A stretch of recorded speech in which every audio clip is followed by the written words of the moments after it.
All right. I got it all fixed now. I think. Mike, say something. Yeah, we can hope for the There we best. go. There was dead silence for a sec. I was like, oh, God. Now, what would have been worse if you were sitting there watching Discord, I pressed my button and then didn't say nothing.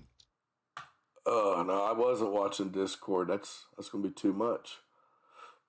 Because then you'd see my little light up and no sound. Ugh.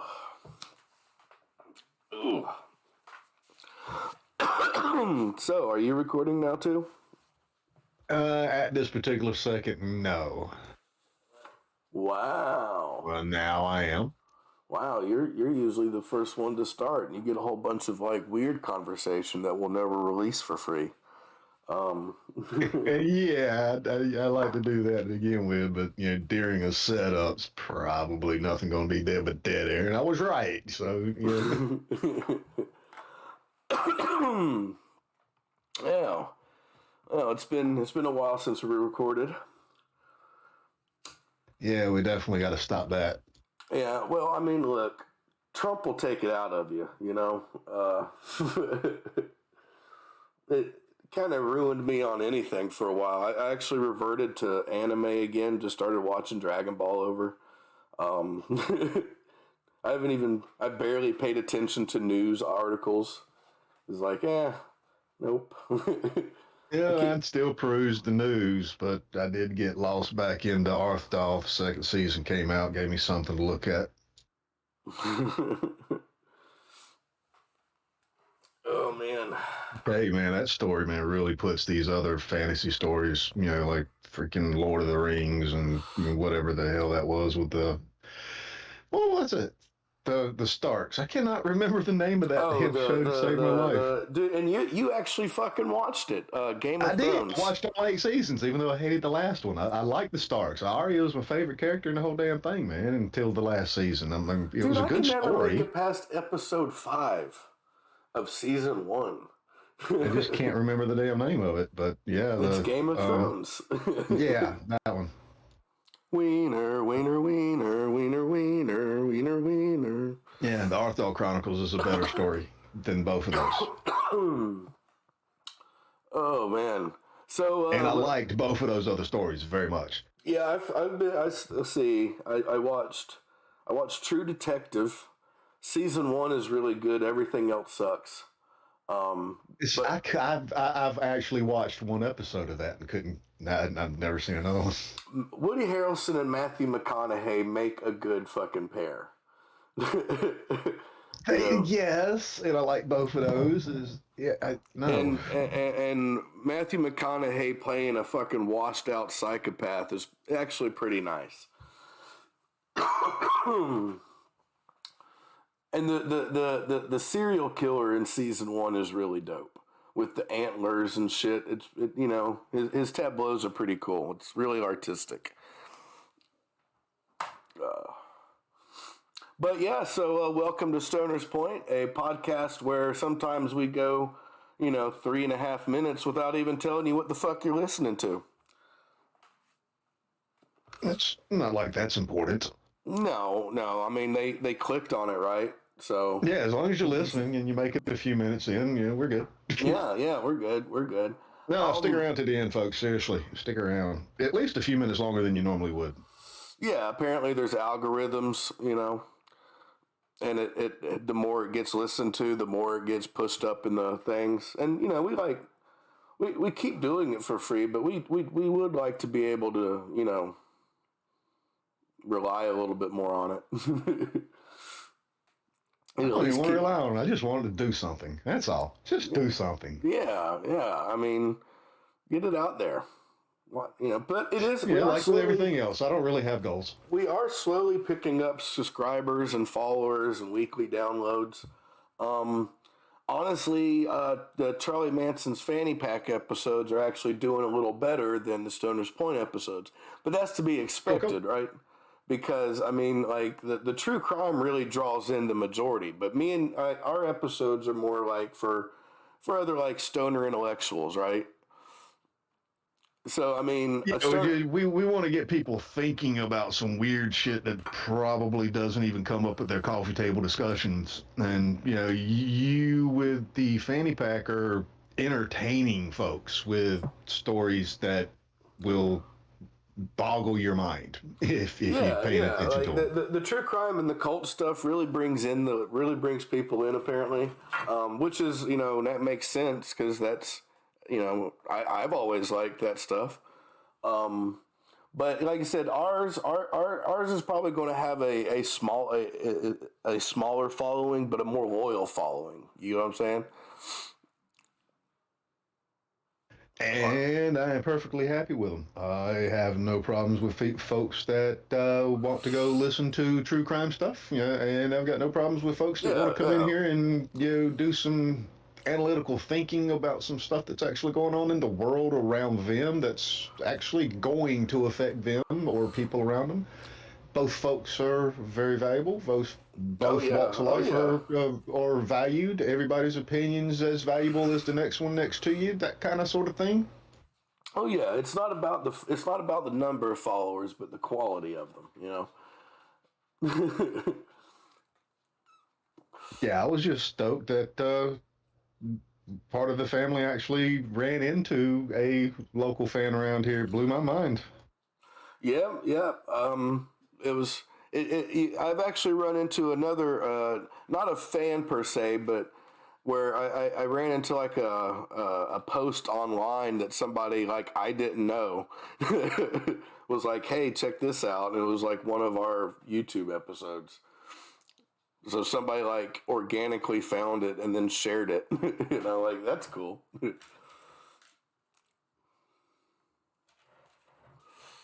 Yeah, I really like the idea that I guess it's some kind of a little validation, man, that yeah, something that we're doing, somebody else actually is finding enjoyable enough to share with somebody or to mention to somebody else in any other way. Look, I'm gonna keep it all the way 100. I'm not 100% convinced that every one of our followers is not a federal agent.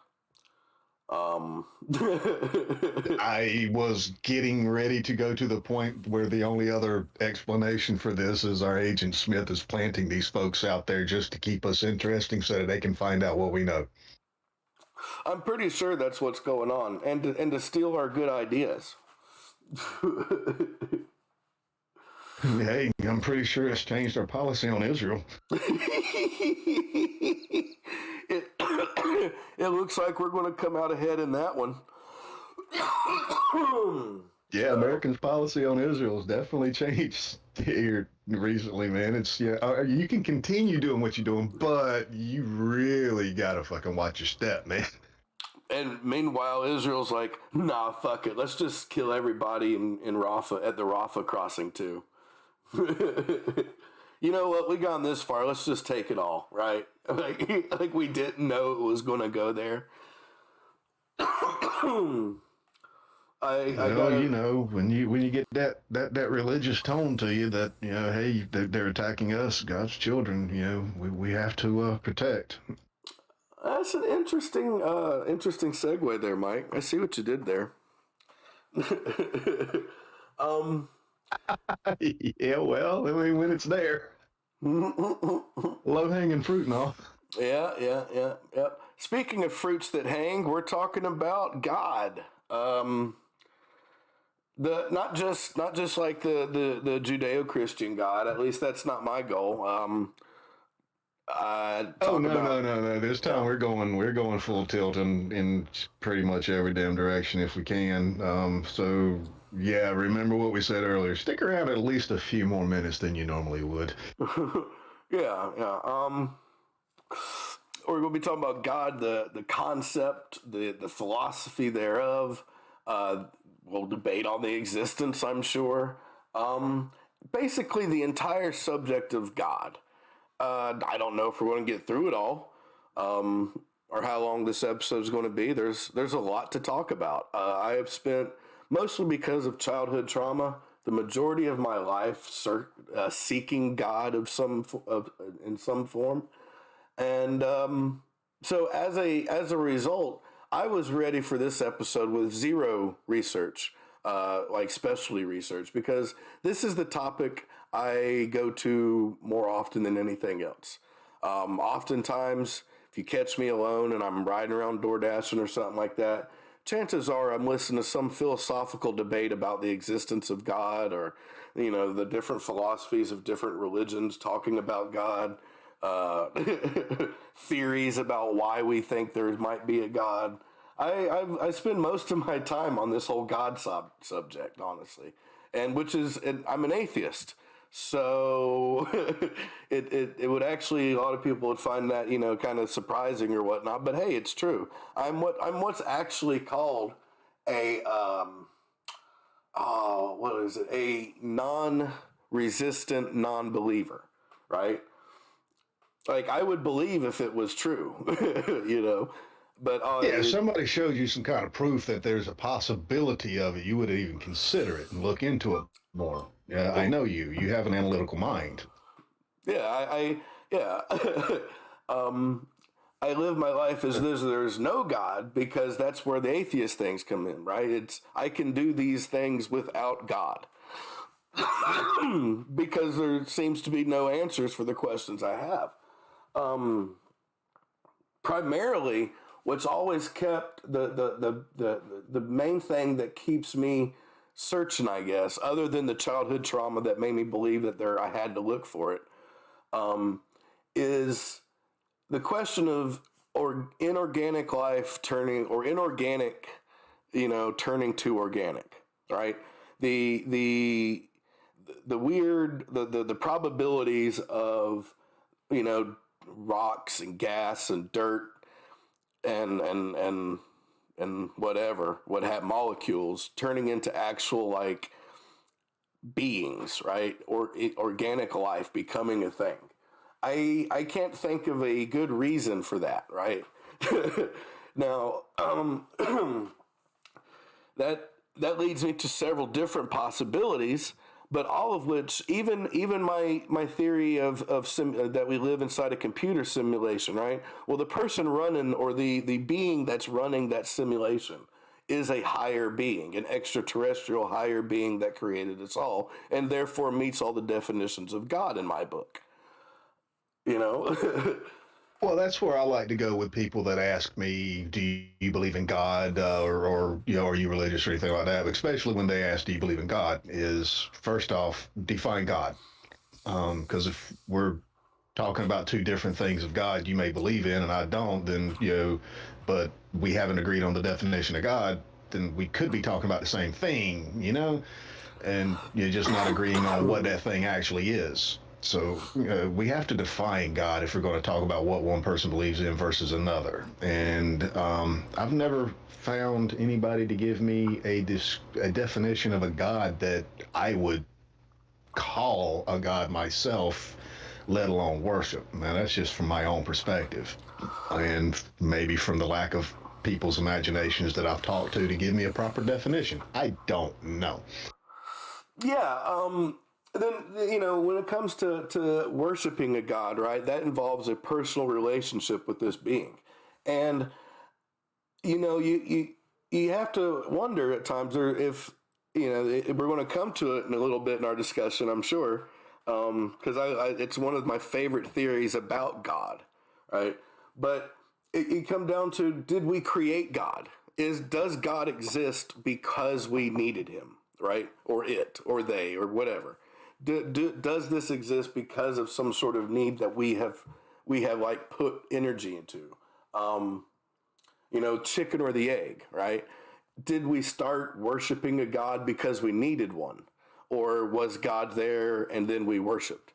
Uh, that's, it's a chicken or an egg argument there, and it's an interesting one.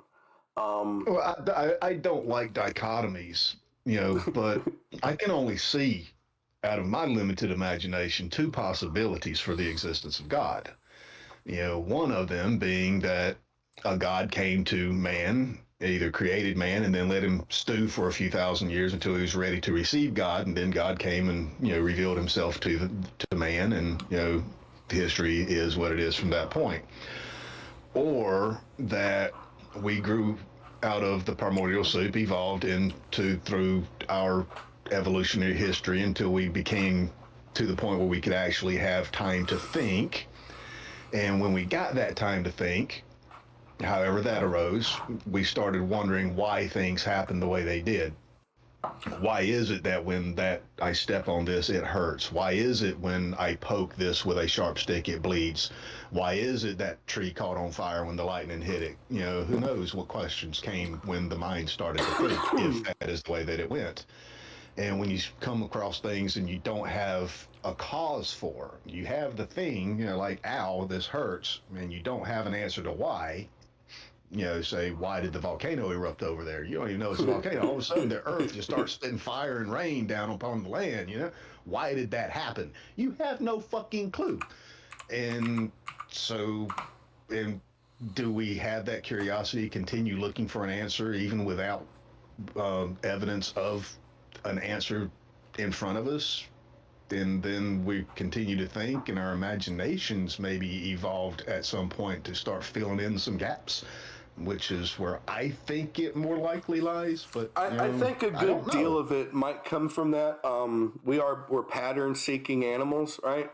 And because of our, we kind of, we as primal, like, you know, when we were apes, basically, right? We had to, if we heard a rustling in the grass, we couldn't just ignore it, right? We had to come up, we had to be able to picture what might be causing that. You know, we had to be able to think about it. And so you could hear a rustling in the grass, and you can see in your mind's eye, you can see that tiger or that lion, you know, crouching down on you. You know, you can start to put pieces together so that you have kind of a knowledge of something that isn't there. And I think a part of the whole God thing might actually come from that. It's vestigial, you know, like an appendix. It's something we required to survive, but we never got rid of. And sometimes, like an appendix, it gets infected, right? Yeah, like, I mean, yeah, and y'all couldn't hear it, but I busted out laughing at the when we were apes comment there. Yeah, because we still are. When we were.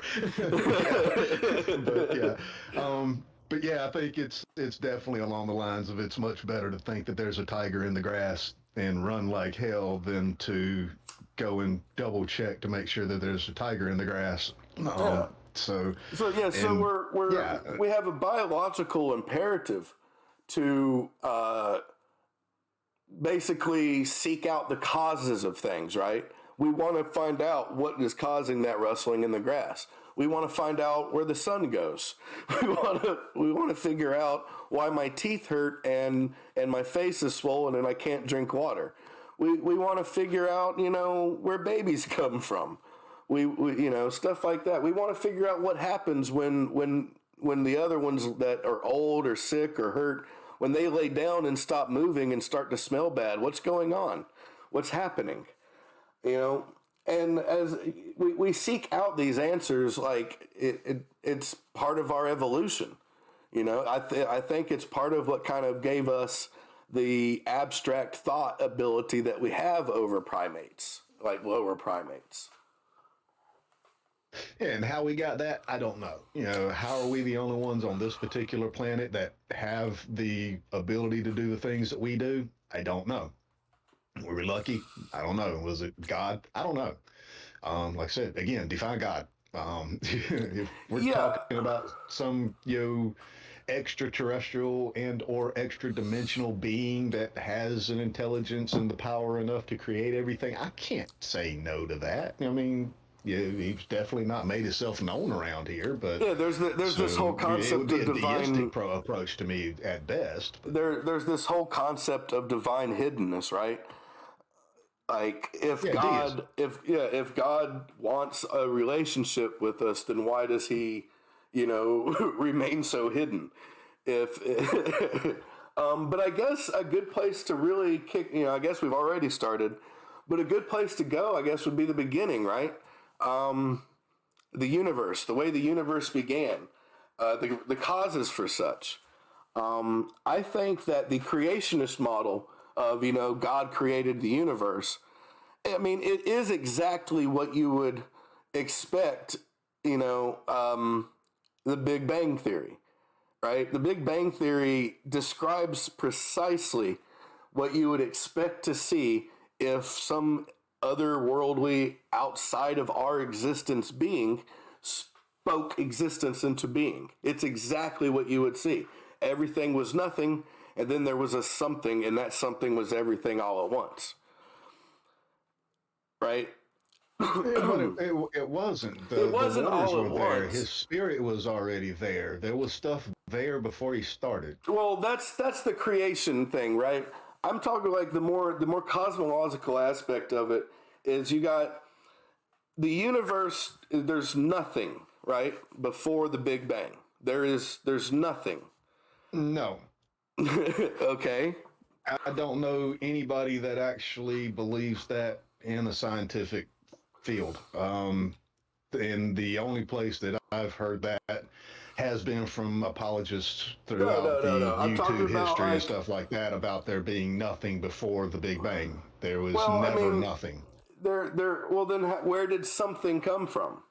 We don't know what the something was beforehand, but yeah, I would definitely agree with the way that scientists, most of them are leaning now, is that it might have been an eternal situation at the time of the singularity, because all the matter would have had to have been there, or all the energy one would have had to have been there at that point. And even before you get to the point where the matter would have had to have come from energy, just the matter itself being all condensed in that one point would have had so much gravity that T would have been damn near zero. So time would have been out of the equation, leaving an eternal singularity.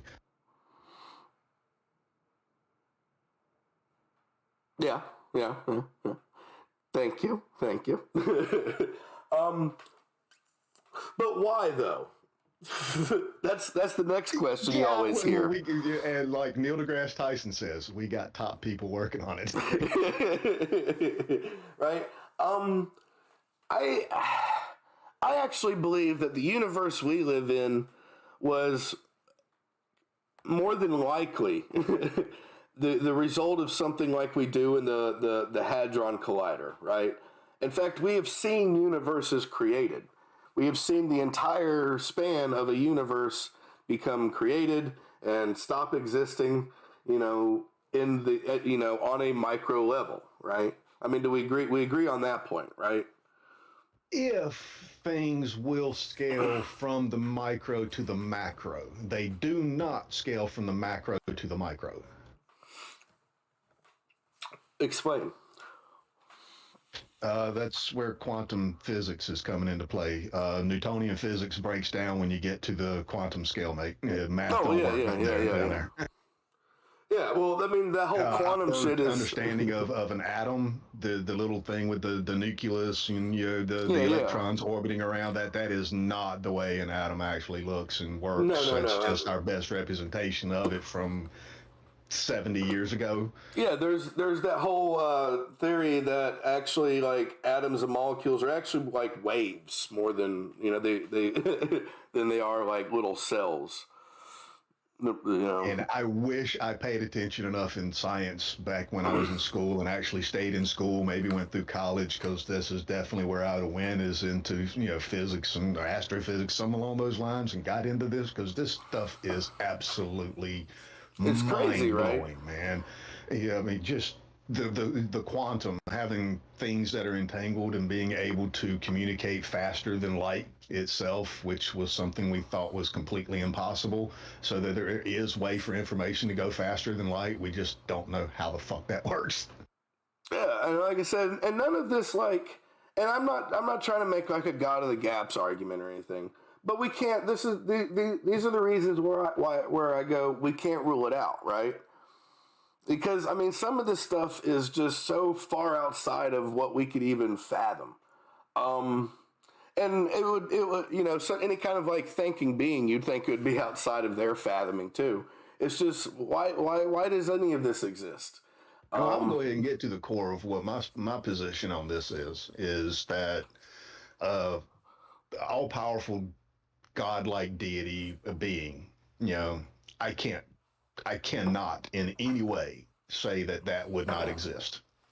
It would go against every tenet of my core beliefs that, It's you know, not that unscientific to anything say is that. possible, but yeah, it is definitely unscientific to say that that can't exist because I cannot put a test together to prove it one way or the other. There's no way that I could. And the only way I'm ever going to get evidence of it in either way or the other is if this being shows himself and says, "Yeah, I did it." And then I still have to question it. You got to show me how you did it, bro. Let's see you do this again, kind of thing, before I'm going to believe this shit. Well, But I can't say it didn't happen because I cannot, and neither can science community, be the best of human understanding, give a better reason. We don't have it. We have better reasons for almost everything else, but we don't have a better reason for the universe.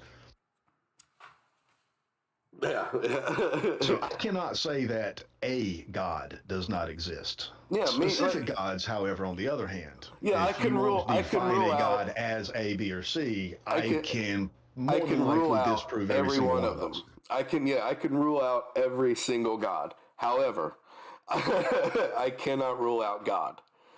In fact, there was a Muslim apologist I was listening to debate, and he made a very good point. How do you feel about the multiverse theory, Mike? Do you find that to be believable? I see no reason to not believe it. As So much as I believe in that, as much as I do the current theory of our own universe, it's plausible. There's no reason not to believe it.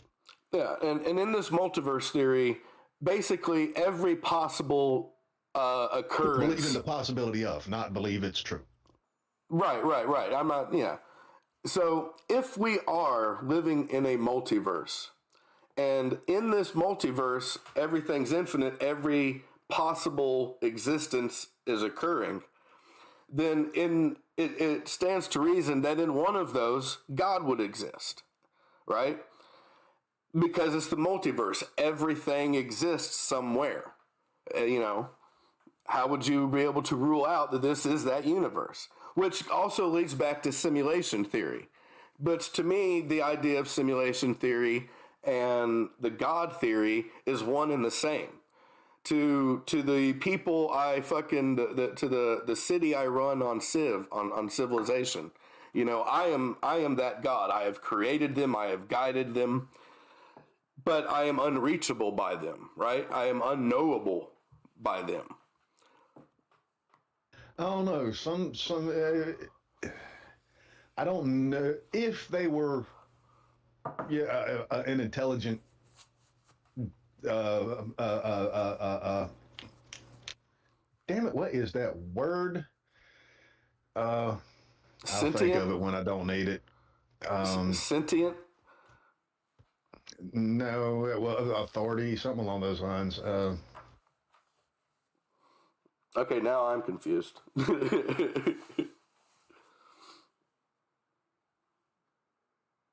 I hate it when my mind blanks like this. There was one particular word that it's not even the autonomy, but it's close. I'll use autonomy because it's coming to mind and it works. If you show me that they're an autonomous being and they have, you know, the ability to think and perceive, then they would be aware of you because of, you know, the things that are actually happening. You know, Right. Now, what if And now follow along.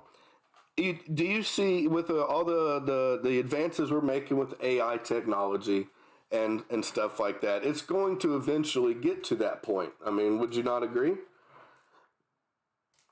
Like our civ, our in 20, 30 years maybe, our civ characters will actually have lives of their own. Have their own thoughts and whatnot. You know, well, it's folks, go to Chat GPT and y'all folks find out. Find out. Go and ask Chat GPT if they think of us as God. oh, I imagine not, right? And not at this stage. But in Chat GPT may not, but those little sim characters on Civilization may. Chat GPT, if anything, would be closer to our God. Yeah, but being as a creator to a created being, I mean, Well, again, once we accept the fact that a simulation can think it's alive, we can't rule out that we're that simulation.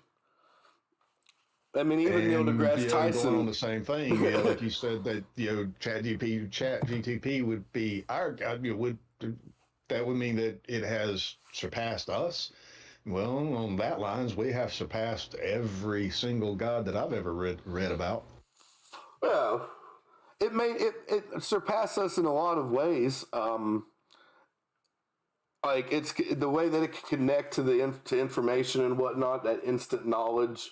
Um, the communicate like we're like Elon Musk said, our baud rate is our thumbs, or fingers, whatever, that's our baud rate. And if Yes. we can't connect faster than AI, then AI is smarter than us. Now now we have access to the same information, but not as quickly. And they'll always Yes. therefore that is superiority. If information is knowledge and knowledge is power, then we are definitely lacking against AI for sure. Absolutely. Which is, one of the reasons I want to start transhumanism, man. We need to get rid of that fear. Well, Plug in. look now. How different is that than from our constant throughout history desire to reach God, a God that we have created, right? We come up with these It's gods. written in the beginning that they created us in their image. Look up the use of image in biblical times, especially in the Bible. It doesn't mean just to look like. Yeah, they created us. Now you can there if you Now, take image an image, like a graven image. These images were meant to be the vessels of gods. That meant they were to be God at any given point. all right, and the Hindu religion, right? Like their gods are sometimes human, because they're subject to the same death and rebirth cycle. So sometimes their god is just some random human. That's Well, that'll for fuck some with you. strange reason, man, I haven't read about too many immortals that are actually, I don't know, well, immortal. They they're all killable in some way. Not not Yahweh. Yahweh is one that has not been. And when you're talking about with the Hindu concept, you got to keep in mind reincarnation, right? No one's really killed. They just load up they just load up a new character, kind of like if somebody's playing a video game and their character dies and they just load up another one. I don't know, man. It still sucks to have to walk all the way back. Well, if you just erase a lot of those extraneous memories, and just keep the basic loading program the same, you just start over with the new character. But you Anybody who's have, played classic WoW knows how long it takes to get back to a fucking raid after you die. Fuck that shit. and like I said, all this still to me screams, "Hey, man, you could just be a video game." Oh man, there's been a thought that's been in my mind. I've got to get it out now. We ain't even hitting the other subject that I was going to bring it up in, but I guess it'll segue to that. Is that I've been thinking about this whole thing about light, and as you bring it up to simulation, this ties into that. Is that light travels pretty fast, right? At light speed, in fact. Yeah, like 128,000 miles a second, and it takes what is it, 1.7 light years, 1.7 years for like for Alpha Centauri's light to get here, right? I mean, you can look up, you can see Alpha Centauri. Yeah, but you're seeing it like it's just a little dot. But, you're seeing it like you're not a seeing the couple whole thousand galaxy. years ago or something like that. well, this one's pretty close to us. Alpha Centauri's pretty close to us. So you've seen it relatively, as it is. I mean, it's on a collision course with us. Oh yeah, because God's perfect plan, right?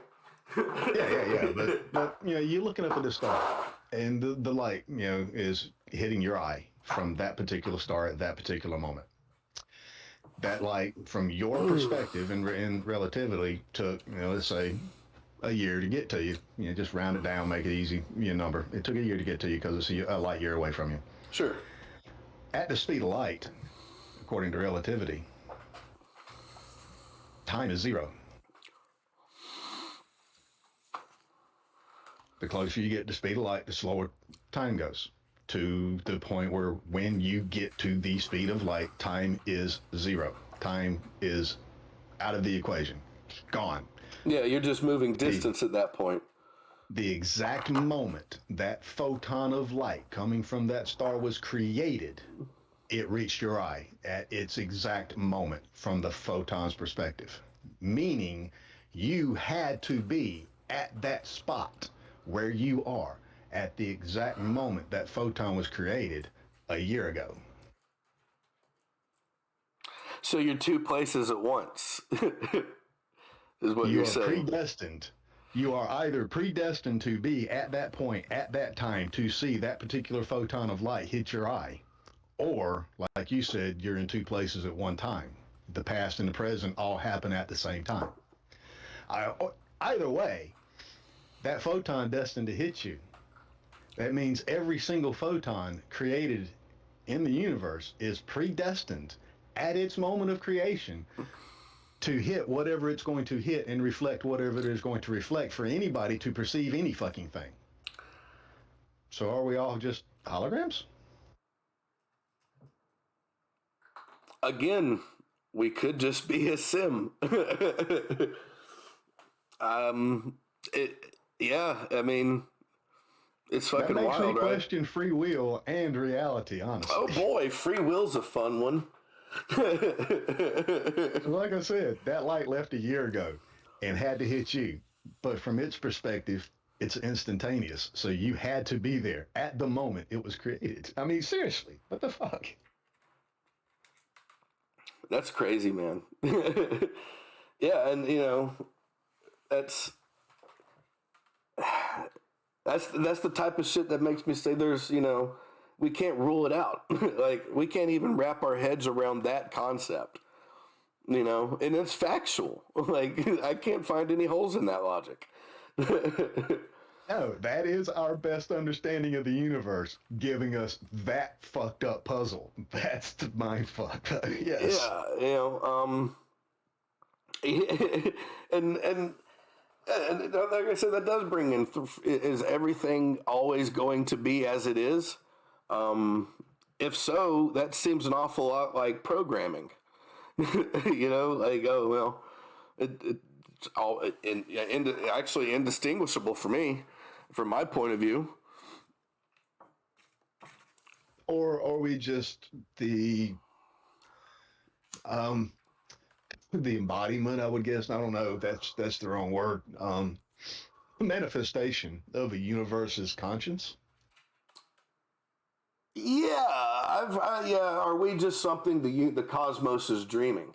But even okay? So then the computer is just the cosmos, and we're still basically a simulation. We're not actually real. True.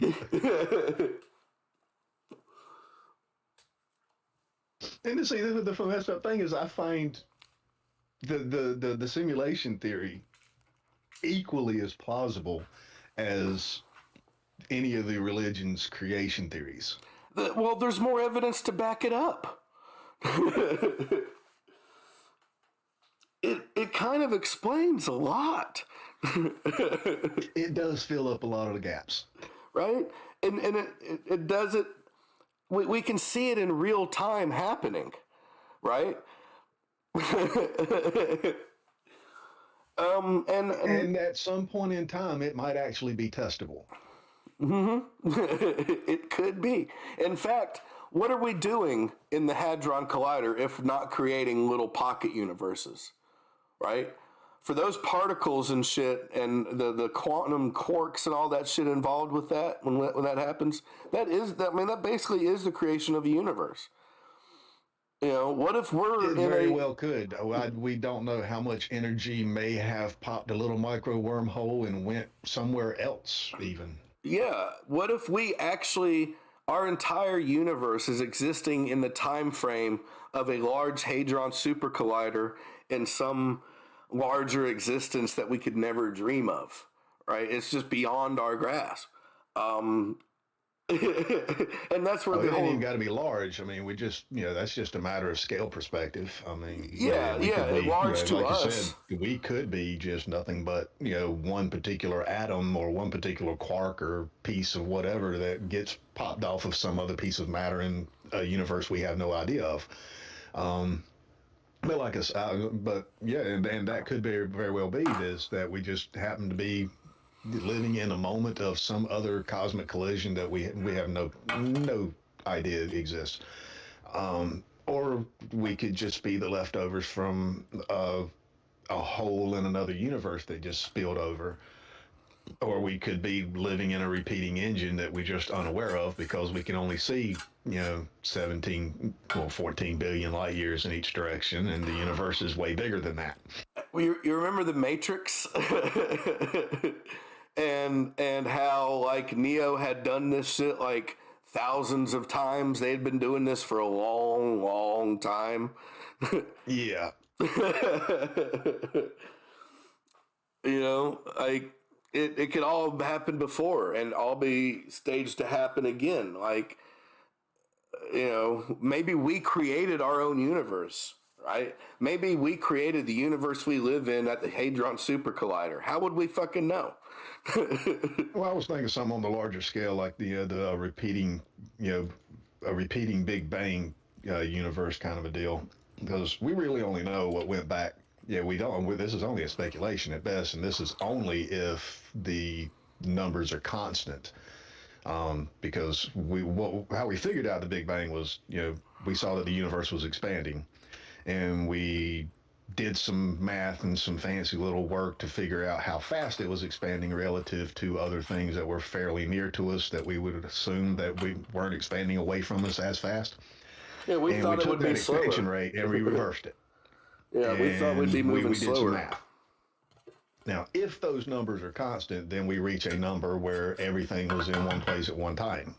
And, well, that's only going on the bits of the universe that we actually know of. We don't know what's going on in the rest of the universe that we can't see. Because, like I said, we only got a sphere around us. It's 14 billion light years each direction. So we can see, what is it, 28 billion light years across, from one side to the other. That's it. And we're only guessing at what we're actually seeing there. Yeah, We it could don't be even bigger. know yet if we're already seeing all the way around the universe and we're looking at ourselves from 14 billion years ago. We don't even know that yet. So, if all the numbers are constant and always going in the same direction, it puts everything that we know of in one place at one time. And that was where we got the idea of the Big Bang from, is that, it had to have come from there, which meant it all was there. Now, there's two things that I see a problem with. That is that one is we're only using one little tiny bubble of the entire universe that we know of to get all this data from, and we're assuming that it is all constant. There could be a whole lot more of the universe going in different directions that we're unaware of. Now, that is going on unknowns. We have to go on what is known, and I get that. We could be one bubble in a bunch of foam. Yeah, That and would that be is the the multiverse theory. multiverse. We Yeah. just this universe is the only one of consequence, though, is because this is the one that we're in. So we got to figure out how this one's working. That's just my mindset, not as a dig to a multiverse theory. Figure it out. That's fine, but I Well, want to know the what's thing going on in is, this one more, and I want to know if there's another one that I need to even worry about. talking about that's the thing though, as to whether or not it affects our universe. Are you familiar with the double slit experiment? Yeah, and I've never been able to wrap my mind around that one either. All right, so the concept of it for the listeners or people who haven't listened to it or whatever is that there's they made a machine that would fire like a single photon at a like receiving board that would measure it, and they cut these two slits, right, so that the photons would always either go to one or the other slit. Well, they leave it and come back and realize that there was photons hitting it from slits that weren't there, like alternative slits. And they're like, where are these photons coming from? Somewhere else, somebody is firing a photon at a slit that is in a slightly different position than the slit I have set up. Otherwise there would be no photons on this receiver. That about cover it? I'd have to look it up to be sure. I thought it's been a while since I've looked it up. Honestly, I'm familiar with it, but it has been a while since I looked up the detail. I thought it was they fired it at one slit, a stream of photons, and they got two. Yeah, that's it. That's two it. lines on the back on the receiver. That's why they call it the double. Like, yeah, that's right. And then if you did it where there was four, you'd get six. I mean, it wasn't linear. So it wasn't a one gave you two gave you four gave you eight. It was different. And yeah, that's why I couldn't figure what the hell was going on there. And I've never looked back at it to find out. Yeah, I had the numbers wrong, but yes, that's what it was. And I forgot about the randomness of it. Yeah, that was another thing that kind of pointed to, well, this isn't just some sort of weird phenomenon. This is photons from somewhere else interacting, which leads to the theory, if there's other multiverses, are they interacting with it? You got to think quantum entanglement, right? Yeah, and it's not just that they're hitting each other, because it's not one photon, it's a stream of photons. It's not that they're hitting each other and scattering. It's these fuckers are forming up in a perfect duplicate of the original line for some reason. Yeah, that should not be there, Like I said, with quantum entanglement and shit like that, like, how does the other universe? Are we sure they don't have an effect on us? Like, yeah, they could be communicating with us at that particular time, saying, "Hey, yeah, we're here too." So I don't know. But my original thing was that the Big Bang could possibly not just be a one and done kind of a thing, and to explain the expansion rate, maybe somewhere, not our particular Big Bang where we're saying is our Big Bang, but somewhere in the universe could be all of the heavy matter and unknown elements to us that would not get thrown very far from an explosion, even a catastrophic one like that.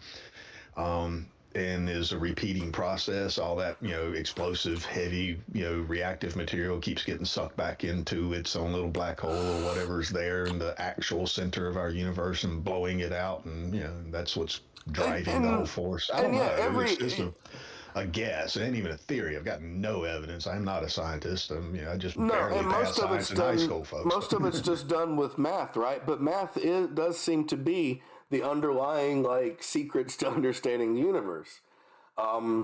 Which and even though I did not go to college and do math, I do for some fucking reason have an uncanny way of understanding it. I don't even get it. I'm pretty good with mathematical theory, but not with actually I've never been able to memorize multiplication tables and fucking formulas and whatnot, but I do understand how they work. Yeah, I mean, I can't tell you, what, Pythagorean theorem actually states right off the top of my head. I mean, I know it deals with the triangles, but I can't, I know how to figure out the area of the hypotenuse of a triangle, the areas of shit, I mean, that's just, easy. Memorizing stuff, why in the fuck would you do that? You grew up in the age of calculators or computers. Fuck memorization, bro. And as I sit here with my phone, I'm once again angered at my middle school math teacher saying, "Well, you're not going to have a calculator with you everywhere you go." Yeah, I had that argument when I was in grade school. When they handed me a calculator, it was mandatory for me to have a calculator to go to school. And when I got into math class, they told me I couldn't use my calculator. I had to memorize this stuff. And I said, that's about the dumbest damn thing I ever heard. And that was in 6th grade. I don't know my multiplication tables. Couldn't fucking do it. I can multiply, but I cannot recite my multiplication tables. Couldn't do it if you paid me. They'd be like, show your work, and I would just rewrite the math equation, 2 plus x equals Y. I'll just put Yeah, these are the buttons I typed on the calculator. like, it doesn't matter how I did it, as long as I got the right answer. That's Yeah, the yeah. important part. Yeah, I I know mean, all these how. math guys sent a satellite up to go to Mars, and because they fucking didn't convert from metric to standard or vice versa, one or the damned other, they lost millions and millions of dollars. I'm pretty sure they showed their work. They got the wrong fucking answer. Yeah, but I mean, so beyond coming down a little bit from the cosmos, because that can go on forever. Like I said, nothing. There's not been a single argument ever posted forth to me that I haven't been able to answer with. Well, that's what you would expect if it was all a simulation. Yeah, the cosmos is so grand and so unknown that I don't think humanity will ever eliminate the possibility of God from its existence, Right. honestly.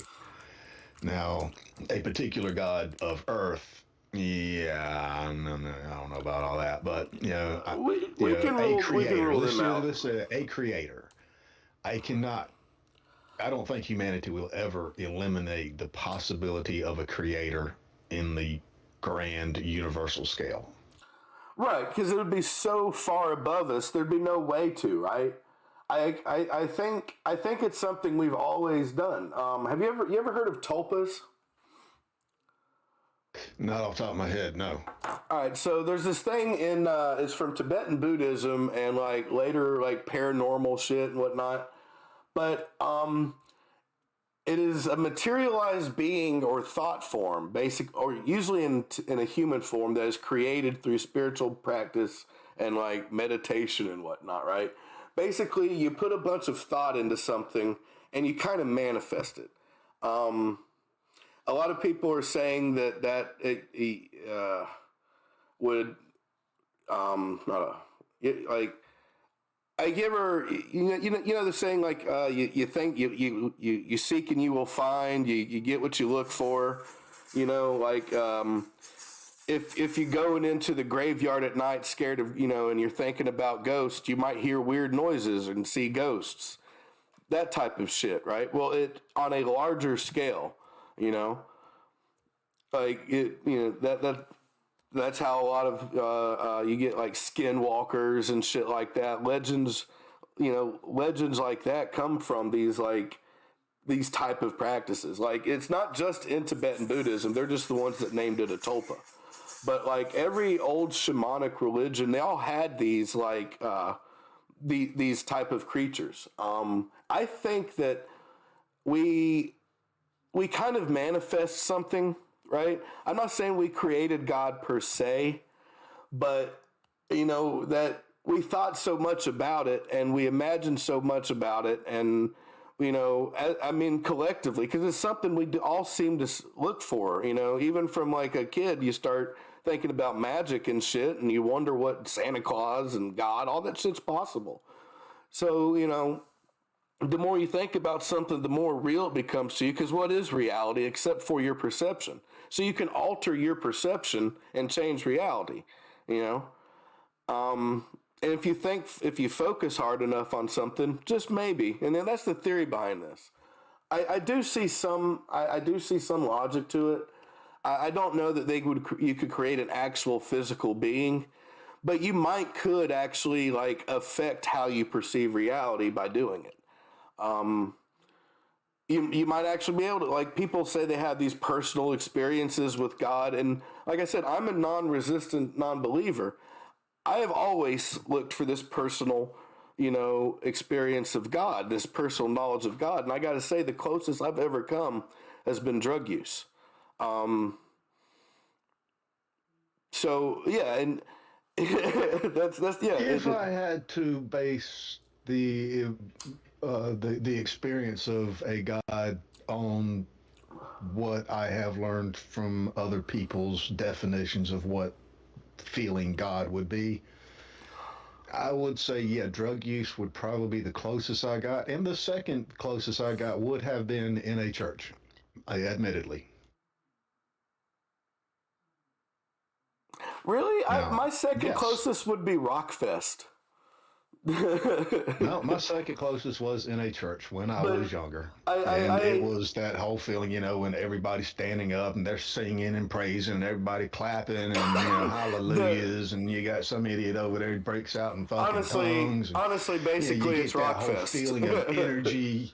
Yeah, I mean, I get similar feelings from, going to concerts and stuff, but, I'm a lot more picky about my Well, music, that's one of our nowadays than earliest I am when I spiritual was younger and practices. stuff. That's actually one of our earliest spiritual practices as primates.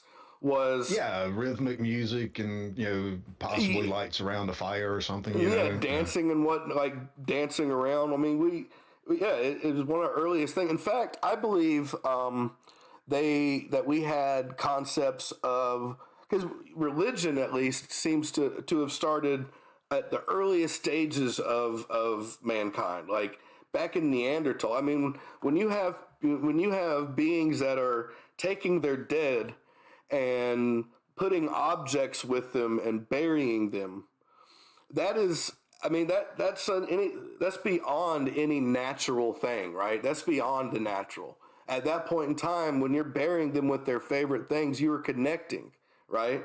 You're putting some sort of emotional value, and you some sort of like afterlife starts to form. I think as soon as we got down out of the trees, we started forming religion. I think religion is an innate part of us, right? Um, like I said, death rituals to me are a huge sign.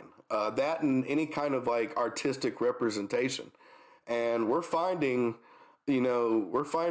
like artifacts and skeletal remains and shit that keeps pushing that back further and further. It's not even just Homo sapiens anymore; it goes back further.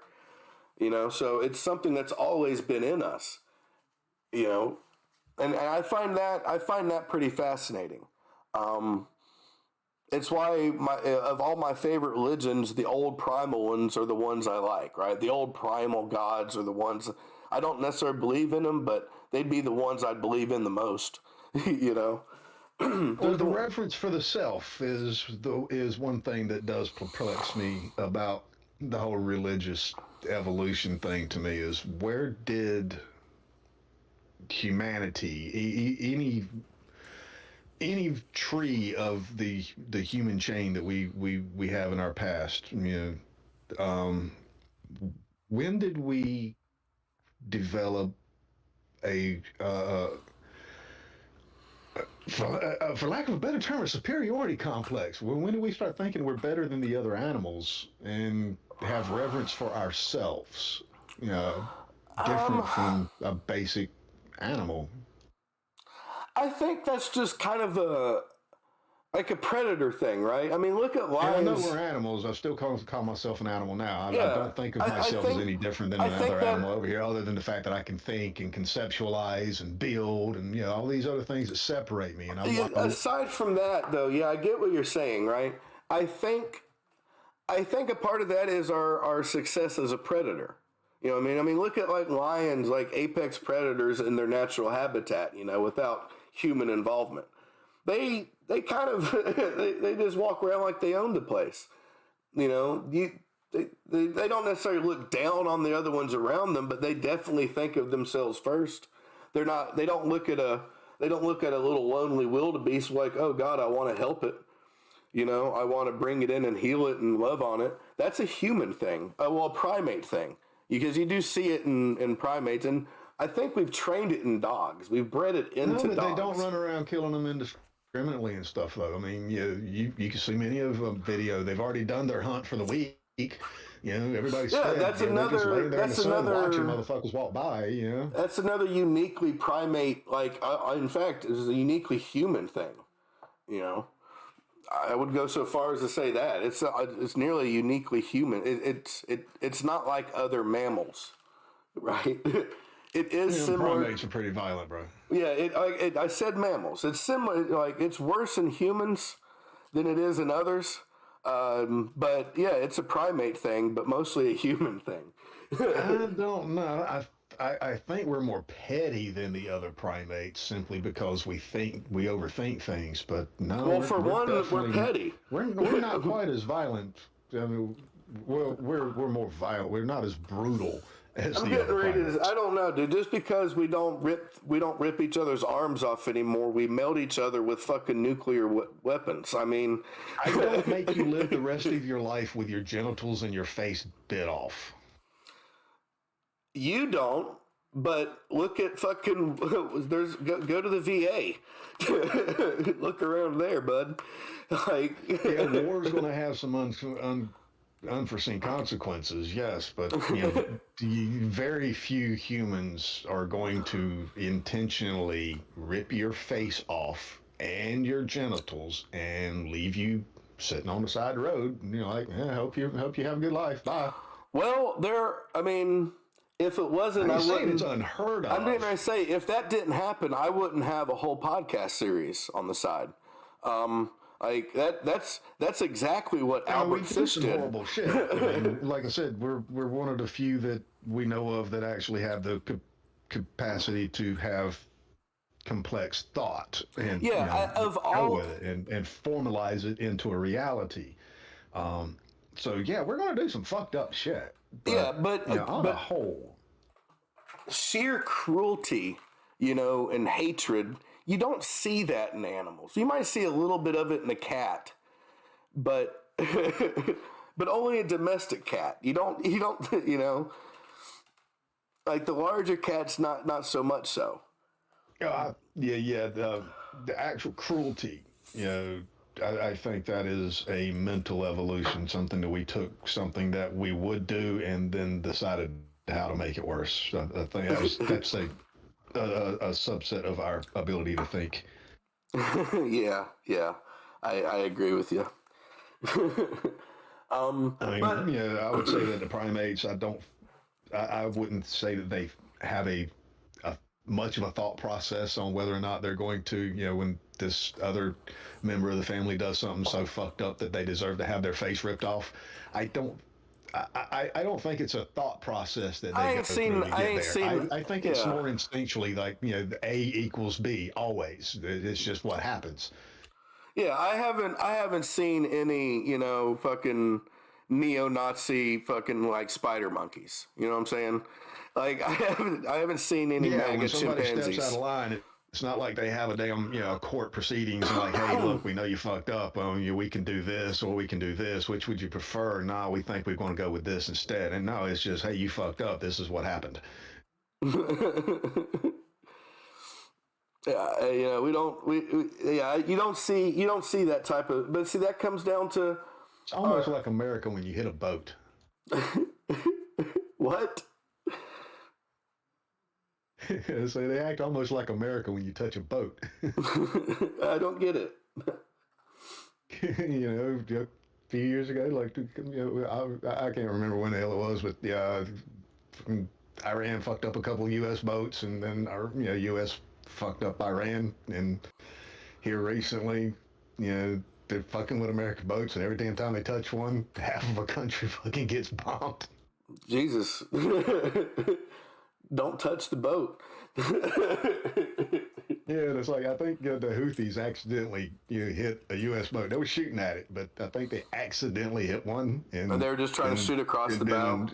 Yeah, and America and Britain, and the U.S. just fucking bombed half of Yemen. Oh, It's only hitting the sites where they saw where equipment was moving. It's not like they're actually bombing all of Yemen. It's just almost every site that the little Houthi rebels were right. They holding didn't ammunitions Israel and it. stuff just got boomed all in one shot. See, and that's how you do it, Israel.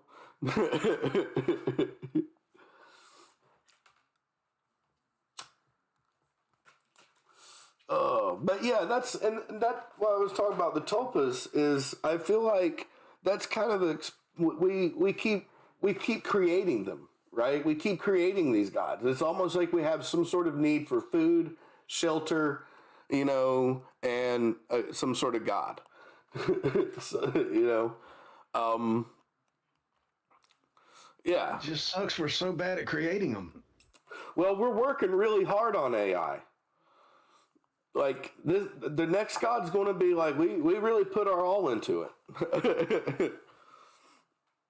And that's I kind can at of, least say that our next AI, our next God, that we are working so hard to create, will be a just God. at least, right? Like I've been sitting around thinking of this new thing, at least I think it's new, that I'm calling synthetic socialism, where robots just run it and take care of the people. You know, we can have whatever we want. Robots run the resources. I just think we need to network ourselves so we can have our own conversations a hell of a lot faster. Well, that's where it will go. We'll be free to sit around and do that without having to produce labor. Yeah, just imagine the world where the people of the nations can communicate with each other more efficiently than the leaders of the nations can communicate with each other, And you know what's even or at better least than that? as efficiently as, I mean, If because you they would be jacked in too. But if you can if you can get everybody onto one network and then load in a decent program, we could all be the same. We could all work together. True unity. yeah, I'm pretty sure that if we took the leaders out and just let the people talk about it, you'd find some kind of solutions. Absolutely, man. If the entire world turns their mind to one thing, you telling me it ain't getting solved? I mean, God, look, any problem that you put forth to humanity, I think we could find a solution for if we actually tried. As long as it's in the realm of possibilities, of course. You know, right, if right, it's right. outside of the laws of physics as we know it, yeah, it's going to be a challenge. Yeah, yeah. Not saying we wouldn't try it, because we're trying that now. Yeah. I could see the two best possible futures for us are on Star Trek, right? We're either going to become Starfleet or the Borg, and I'm absolutely cool with either. You know, like I'm not really sure, man. That's actually a hard choice for me. I'm kind of more Team Borg. me too. But at the same time, I enjoy the freedoms and the equality that is portrayed in the Federation. You know. Oh, if I was younger, it'd have been no question. Federation all the way on that choice. Yeah, but yeah, as I get older, I'm I'm not really okay with both. with it no more. Dude, Just I'd be okay with leave me either. alone. Tell me to do what the hell I need to do, and I'm done. Yeah, whatever. Either fix it or take it away.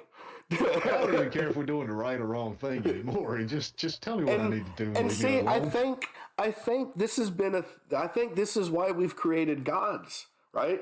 I think this is why gods exist. Because we don't want to be responsible for it. We're incapable of it. We just know enough to know we're doomed, right?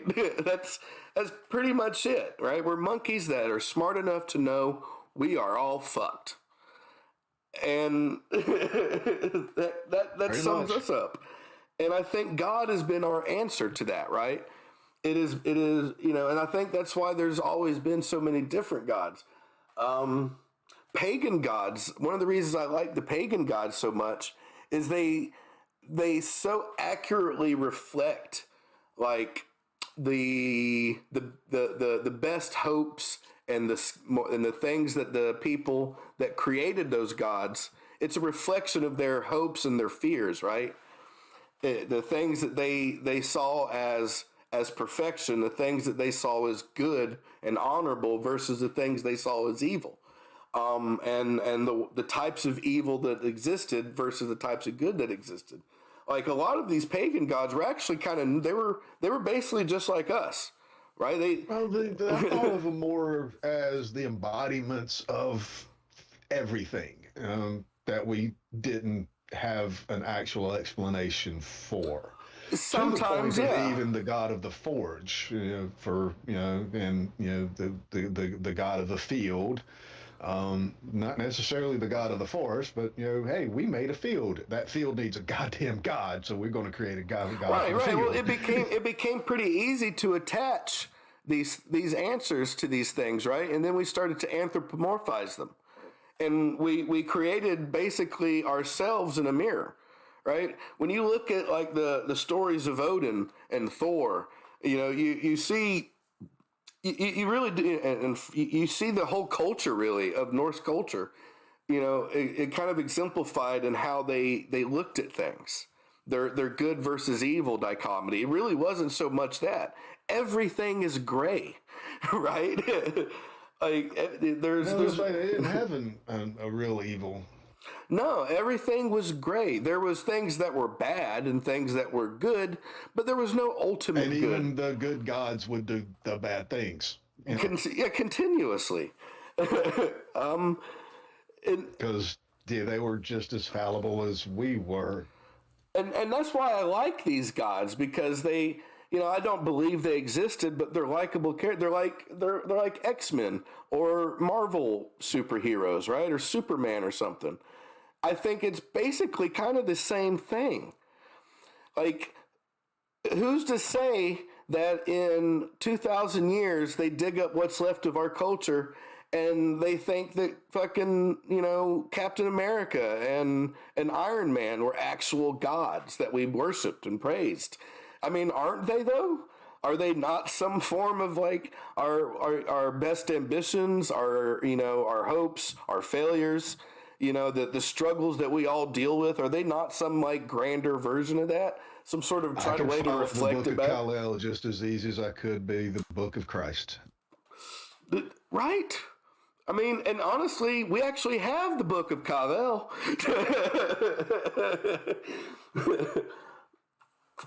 That's what I'm saying, man. I mean, there's a story there.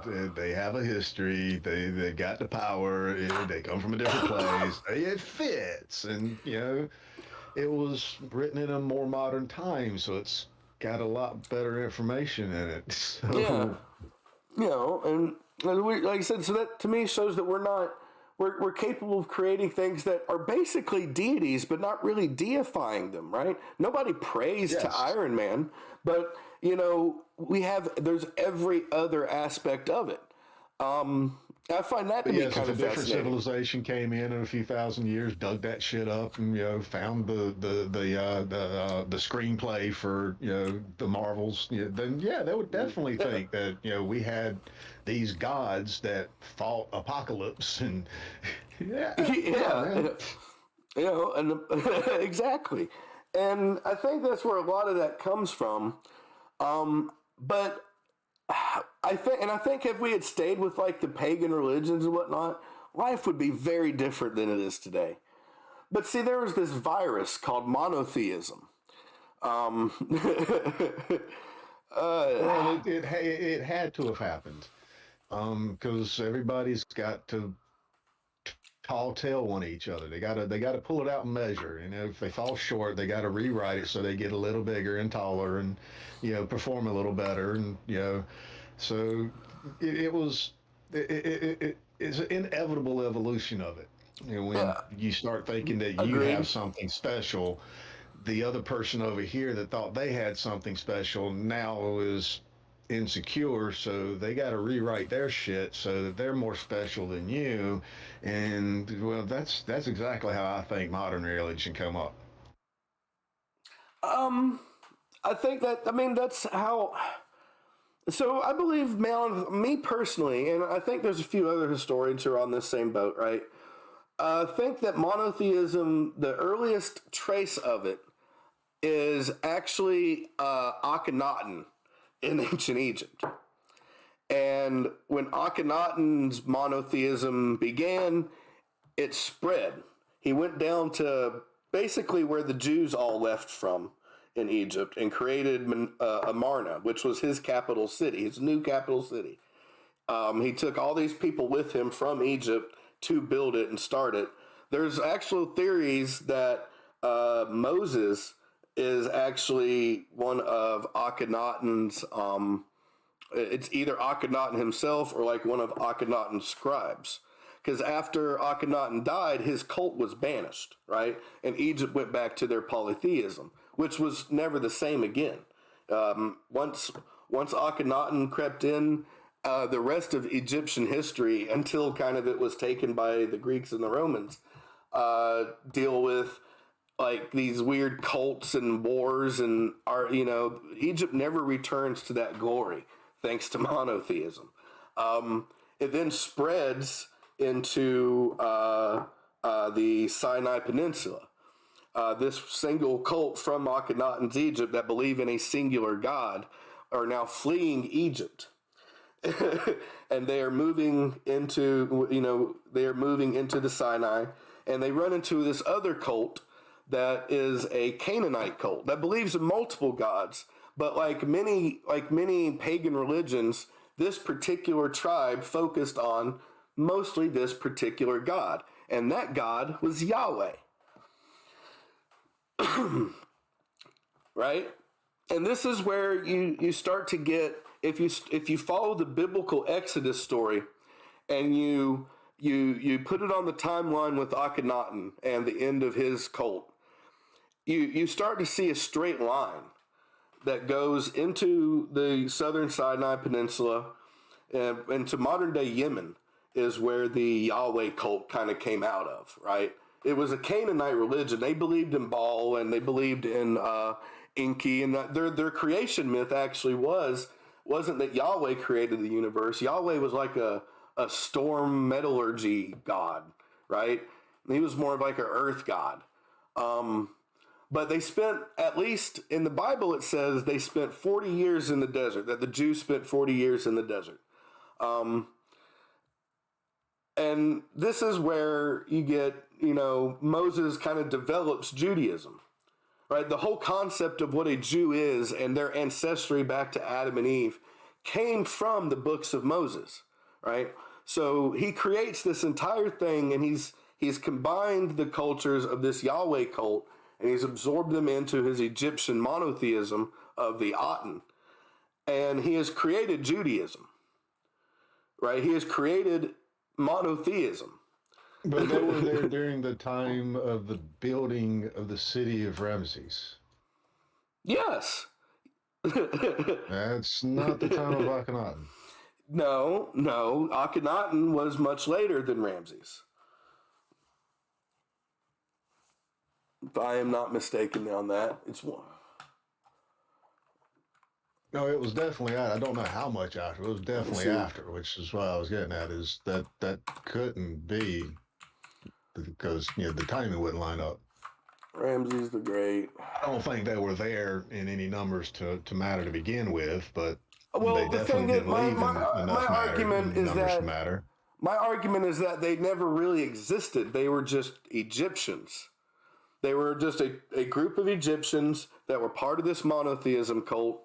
That when Akhenaten rose to power, they had this whole city, and then at the end of Akhenaten's reign, they were kicked out. That doesn't mean they weren't there during anything else. And yeah, like the timeline on it is fucking weird because like Moses and whatnot, that's supposed to be around like 1400 BC, right? 12.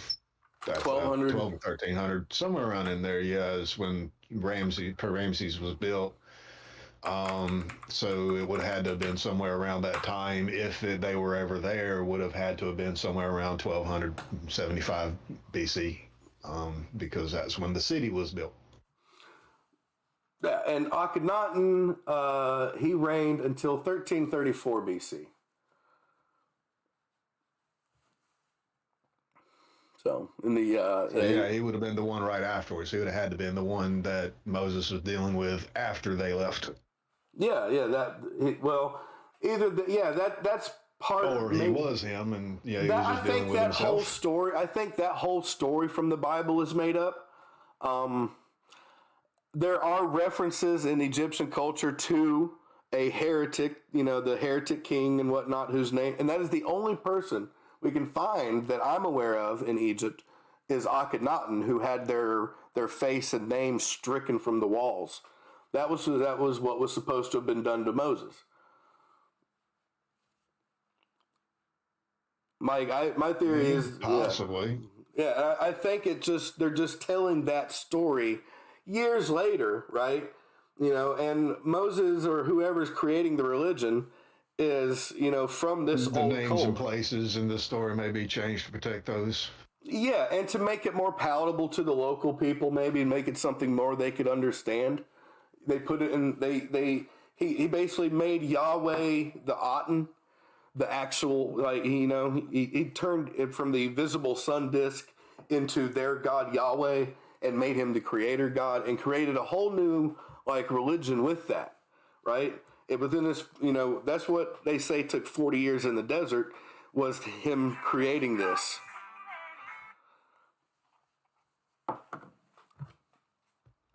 Makes about as much sense as any damn thing else, honestly. Maybe Akhenaten took fucking time to go meet him. Said, "Hey, I'll meet you over here on this fucking hill. Y'all go over there, and we'll meet up." And maybe Moses did go up on a hill and talk to some damn body for a couple of years, and then come back down with some tablets. Yeah. But he just had to have been, if he's going to be God, he can't really be there. Right. Because I mean, there seemed to be like when you look at it in the Bible, there seems to be this time when God was kind of like hanging out with man, right? Like he talked to. I'm getting ready to go there. That would actually account for all the times that God actually did show up, even though he's not supposed to be corporeal. Yeah, and I think, like I said, Akhenaten started, and then after this cult started, like Babylonian Jesus people. What? I'm assuming that's something going on over there, and you're not talking to Jesus people. No. My phone keeps going off. But oh damn it, where was I? Oh yeah, so after this starts, then you even start to see like the Sumerian religion starts to become more Mithra-centric, right? Which is where we get like Zoroastrianism. Which still has other gods, but mainly Ahura Mazda is the main god, and he's the creator god, and so that's we take that and we match it with this Yahweh cult that's slowly taken over the Sinai Peninsula, moving north into now modern day Palestine and Israel. So I think that's where this all comes out of, and now monotheism through Judaism's bastard children have spread across the world, and now so pretty much any talk of God is almost exclusively through this Abrahamic God lens, right? Do you agree with me on that? Yeah. Which kind of sucks because it's one of the worst ones. It's one of the easiest ones to really disprove. What? Oh, this God? The Abrahamic version of God, at least by all the definitions I get of him. He's so nonsensical, right? Yeah, I mean, it's a fallacy of itself that's so easy to show as a fallacy. One definition of him, the motherfucker's supposed to be all powerful. That alone, I can show you that you cannot show me any way that he can be all powerful. Because can he create a stone that he can't move? Seriously, if he's all powerful, he should be able to, or he shouldn't be able to, because that would kind of defeat its own purpose. So there you go. Yeah. It seems. It seems illogical, right? He makes a lot of mistakes for a God that is all-knowing. He gets mad and like surprised at things that he must have known was coming. He intentionally sets things in an order for destruction, right? If mankind is fallible because of original sin of eating that fucking tree in the garden, who planted the garden, right? He had to have known that we were going to eat this tree before he created us or put the goddamn tree there. He knew what was going to happen. He intentionally created people so that he could later send them to hell. It makes no sense. No sense whatsoever. Fuck that. Why did he lie to him? Yeah, you will surely die, and then changes his mind. Like, no, I mean, you'll die later. You'll die later. No, no, you don't get to change your mind because he's infallible. How can he change his mind? He Oh, a looked at mere it. man can change his He mind. I created mean, he created the universe, the world, the plants, the animals, and man, and said that it was good. And then a few hundred years later, it was like, no, no, I need to kill everything with a flood. yeah, man, I fucked up. Yeah, how was it good then? Did you not know it would go bad? If so, why did you fuck it up on purpose? You cannot be all knowing, all good, all powerful, and evil exist in the world either. And we ain't the only damn creations that didn't work out quite the way that he thought that they should. How about his angels? Yeah, how did they make how did they like, turn against him? Maybe he just sucks as a boss. Like he's just some sort of middle manager, right? There's some Even the fucking angels don't listen to him, and they revolt against him. I mean, what the fuck kind of leader is this? guys, guys, if you could just stop with the revolting, that would be great. That would be great. I really have to worry. You guys need to calm down. You're supposed to be keeping an eye on humans. I need to know what kind of sex they're having. That's really important to me for some reason. Their genitals just fascinate me. That anyway. I just hope you guys would spend more time on mankind's genitals and less time on trying to overthrow me. Just thanks, guys, and please don't go down there and have. Oh, damn it! You guys did it. You did it now. Oh God, I should have seen this coming. Like there's just no way. The biblical God is just a bumbling idiot, a tyrannical fool, and he finally decides. You know what I need to do? I need to become human,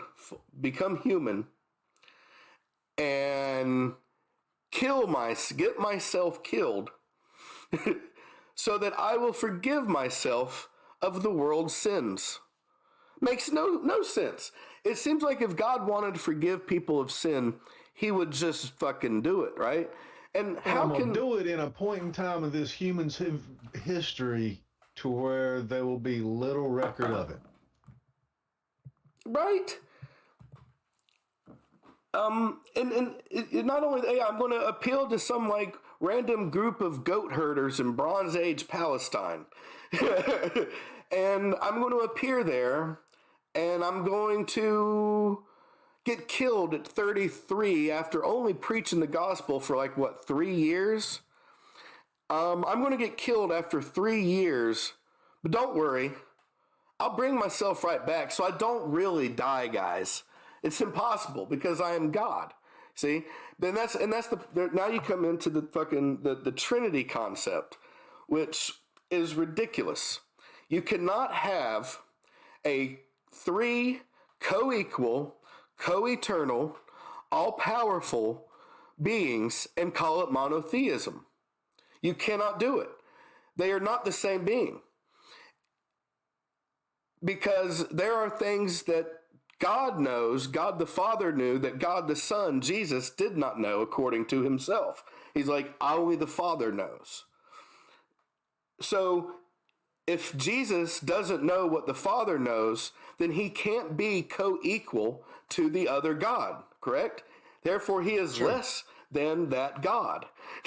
He is not part of this Trinity, which makes the Trinity is so nonsensical. And then this Holy Spirit thing. What is the Holy Spirit? When did the Holy Spirit come into play? I've heard the best argument I had is that when God created the world, he was in spirit form. But then when he created Jesus, he became God the Father and God the Son and God the Holy Spirit. Basically, it seems like it's just a way to help palletize Christianity to pagans. The concept is calling yourself a monotheist and believing in the Trinity are laughable. It is absolutely ridiculous. In the creation, it's when it was the Spirit hovered over the waters of the void. So it was the spirit and it was the waters, which which is why everybody thought the whole entire universe outside of the fermenter was the ferment was water, and that's why I when you mean, opened up the windows, it rained, and that's how the flood happened, it's because exactly God's what you would spirit expect hovered if over the waters it's at the exactly what you beginning would of creation. expect if you didn't understand the way the world worked. Right. But that's the earliest mention of the spirit, and so the spirit is one of the first mentions of God in the story, and then he gets embodied afterwards. So you have the spirit of God and the embodiment of God, and then in the New Testament you get the whole triune bullshit, where they take the prior to the spirit of God and the embodiment of God and say, well, now he's the Father and he's got two forms to begin with that are the same, so this must be the same too.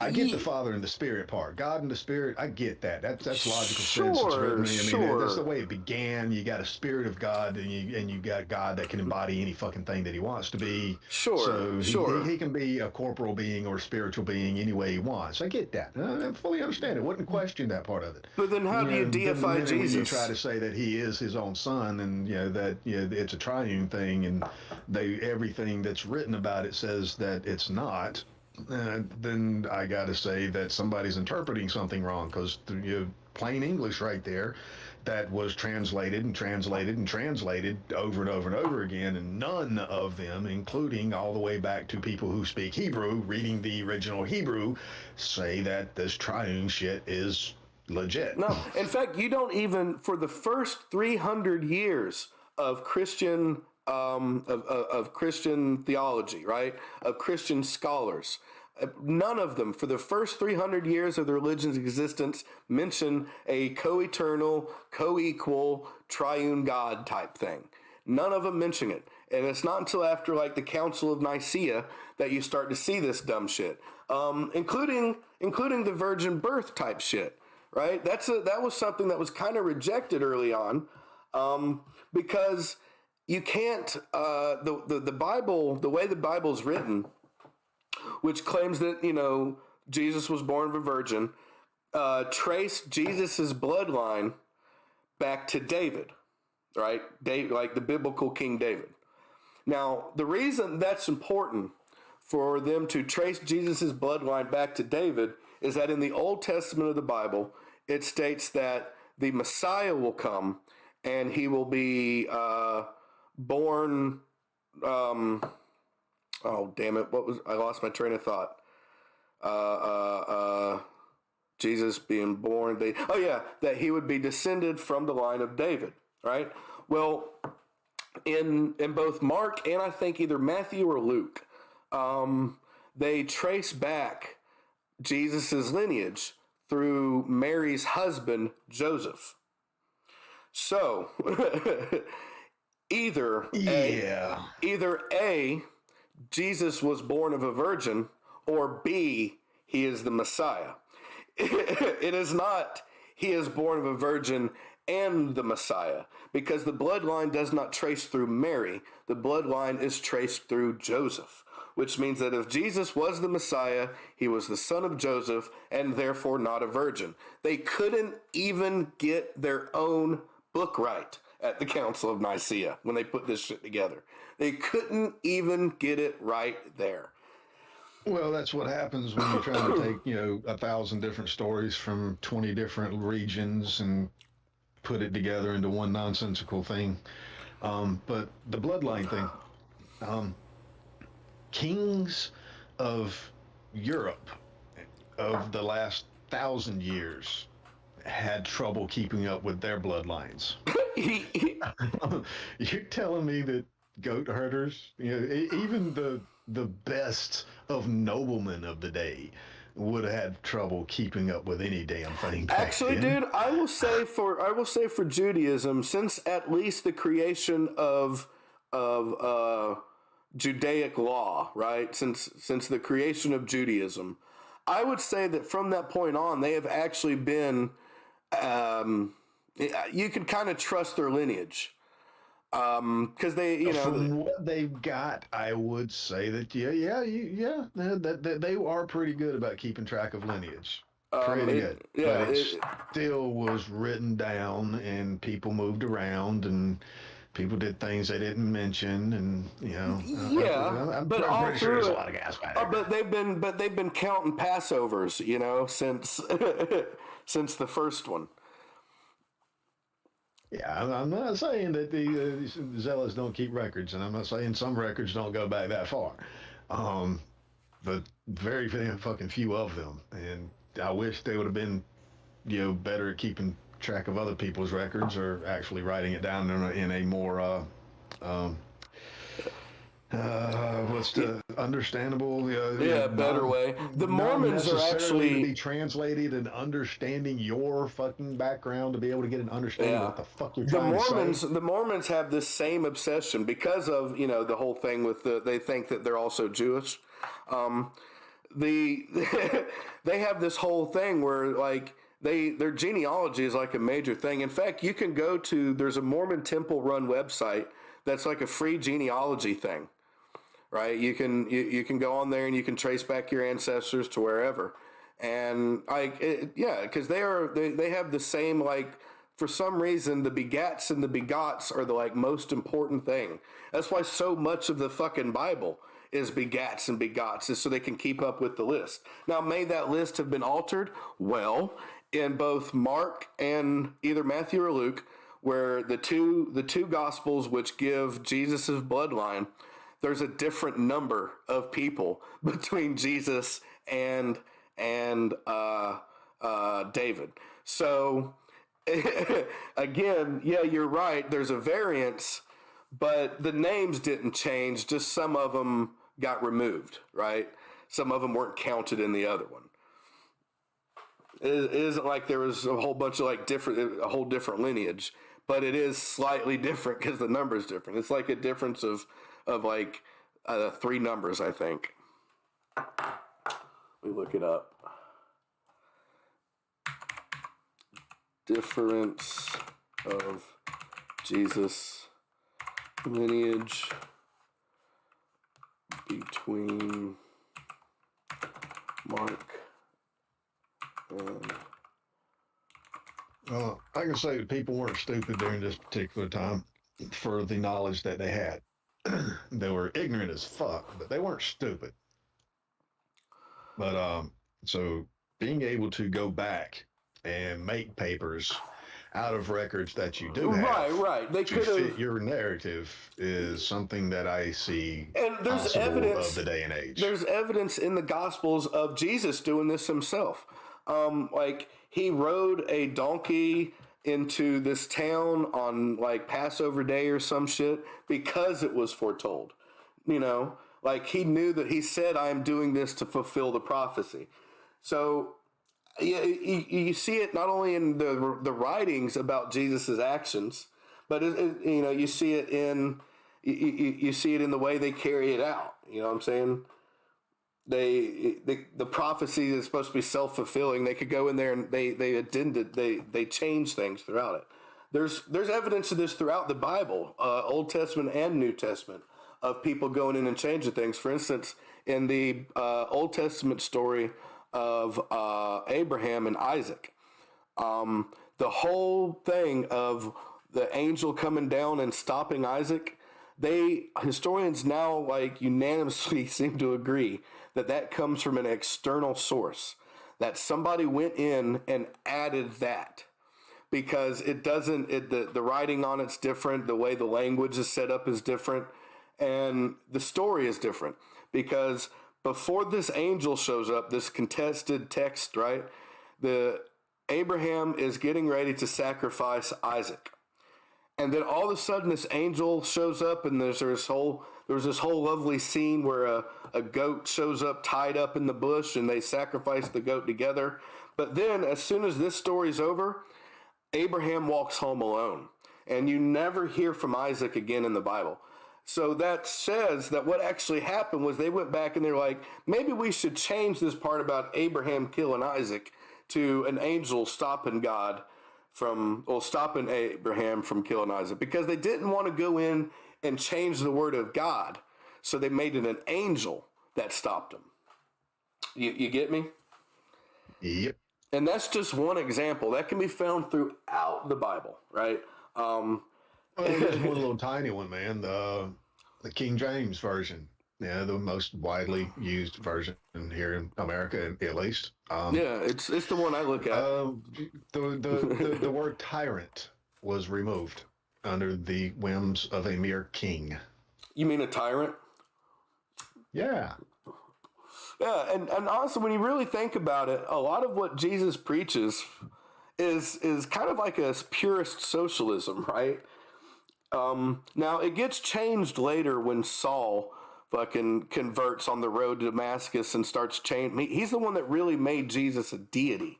He's the one that starts the whole Jesus being the Son of God thing, really, in my opinion. So anything that Saul, or later as he became Paul, wrote is just to me I equate it with Joseph Smith, right? And like the Corinthians and Romans and all that shit, and all these letters from the Epistle Paul, all that shit to me is the Book of Mormon, right? It's just somebody who came along later and tried to fucking claim that they were given a vision from God. In fact, Saul's story of his conversion on the road to Damascus is very similar to Joseph Smith's story of being revealed the tablets by Nephi. There's a lot of correlation there. So if you want to learn anything about Jesus, you have to rely on the Gospels, right? Because there are practically no other references that are not being referenced post-Christianity.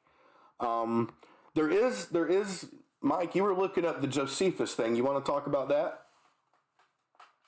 Yeah, just give me 2 seconds. I just realized I've got a massive problem over here. My cup is freaking empty. There's no coffee in it, so I've got to go fill this thing up. Holy shit. Get right back on that, man. You know what, guys? I've Pause. Me too. Pause, Sorry, folks.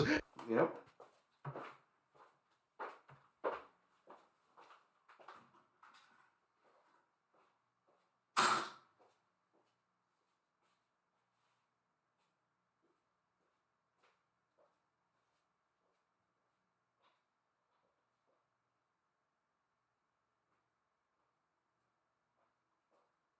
All right, now that everybody's got their coffee cups filled out, let's see here. Where were we going? Josephus and them, yeah, those guys. No, I don't want to look at a 3D thing of the Earth. Yeah, it was the Josephus, one of these early writers. They claim he was writing actually about Jesus and stuff like that. So it wasn't that one. Where was it? This thing here? Yeah, I don't want to misquote this. Whoa. All right, folks, just a reminder, don't hold control and scroll your mouse wheel unless you're blind. Oh, my God. Well, now I gotta. Whoa. I never knew. Holy shit. Yeah, that blew that shit up quick. Yeah, he's when was he one of the first centuries? Yeah, they say was written somewhere around 93 to 94 Common Era, which is AD for most folks. Yeah, he was born. Sorry for that mic hit. He was born 4 years after Jesus' supposed death. So again, I'm listening to somebody tell me about something that happened in Vietnam, right? Yeah, it would be like me giving what's supposed to be an actual report of shit from Vietnam, and I was born in '74. Yeah, right? I was kind of an eyewitness. No, I'm just, telling you what was told to me by other people who may or may not have been there. Yeah, and he says, about this time lived Jesus, a wise man, if indeed one ought to call him a man, for he was the achiever of extraordinary deeds. Yeah, and there's a question on that of the term. Well, what was it? Christos. Yeah, was it's like It's Greek. yeah, it's something he wouldn't have used or shouldn't have used in that time. It leads some folks to think that maybe this text would have been a doctor to put him in a better light, or to say that this would shows that we were right, and this here's some more proof of what we're saying, kind of a thing that we don't know. But even at that, um, is a Jesus who was who brought his brother in, whose name was James. Yeah, there's very little here in that particular part to say that anybody was a particular person or not. Um, but there are other writings to show that a person who may have been called the name of what was it? Not Jesus, but Yusuf or some shit. Was supposed to be Yeshua. Joseph in that weird It's Yeshua. Yeah, that one. Um, it's a bastard. went Jesus is actually a around. bastardization of Yeshua. Yeah.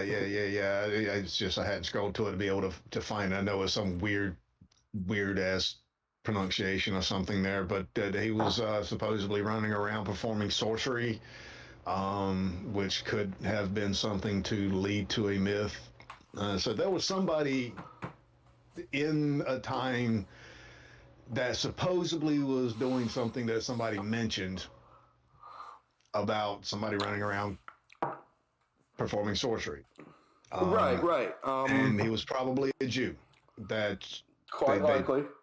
they don't say that he most definitely was. He could have just been a random Palestinian or an Armenian or who the fuck knows, right? To me, it seems And kind of a. then later it's that the Christians are worshiping this person that was supposedly put upon the Well, cross, well, and that's because of that's Paul. like we're talking 116 years afterwards. Yeah, that's because of Paul.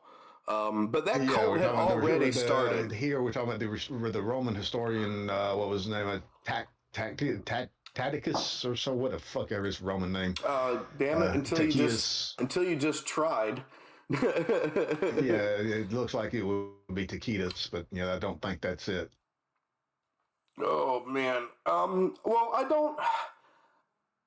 So my thing with Jesus is I don't like to give them the caveat, right? That yes, Jesus existed. Now, I will say that I do believe in John the Baptist. There is a lot more evidence that John the Baptist existed. And John the Baptist, baptized Jesus. There's evidence. There's not only of John the Baptist, but of the sect that he was in, the Essenes, right? And they were this weird, like almost like Hindu extremist. Like the way what they call them in the Hindu, not extremists. I can't remember, but they basically live out in the fucking woods and they eat bugs and they do crazy yoga and shit and they meditate like nonstop. It was the same type. That's the way the Essenes were. They were something similar to that, right? And yeah, Jesus came out. If there's enough references from people about John baptizing Jesus that I accept that there was a guy going by Yeshua who was perhaps a student of John the Baptist or of this particular religious sect and got baptized by John the Baptist. Anything beyond that, it. Part of the problem is you ever heard of the hero's journey?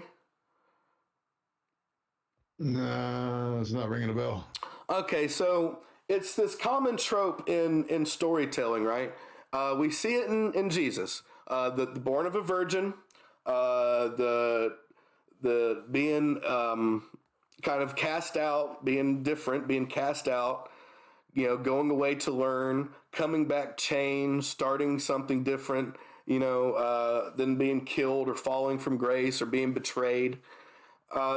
These stories go back, I mean, even into ancient Egypt, with Horus being born from Isis, who had been spiritually impregnated by Osiris.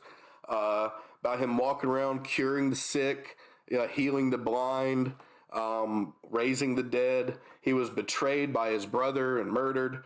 So there's this constant thing throughout. And then you go to even in Star Wars, Anakin, born from he didn't have a father. He was a virgin birth. He was taken away to learn. He had all these extra powers. He was, the light, the way, the one, the promised one, the Messiah. It's a common trope in human storytelling that goes across many cultures. It's kind of like the flood myth, right?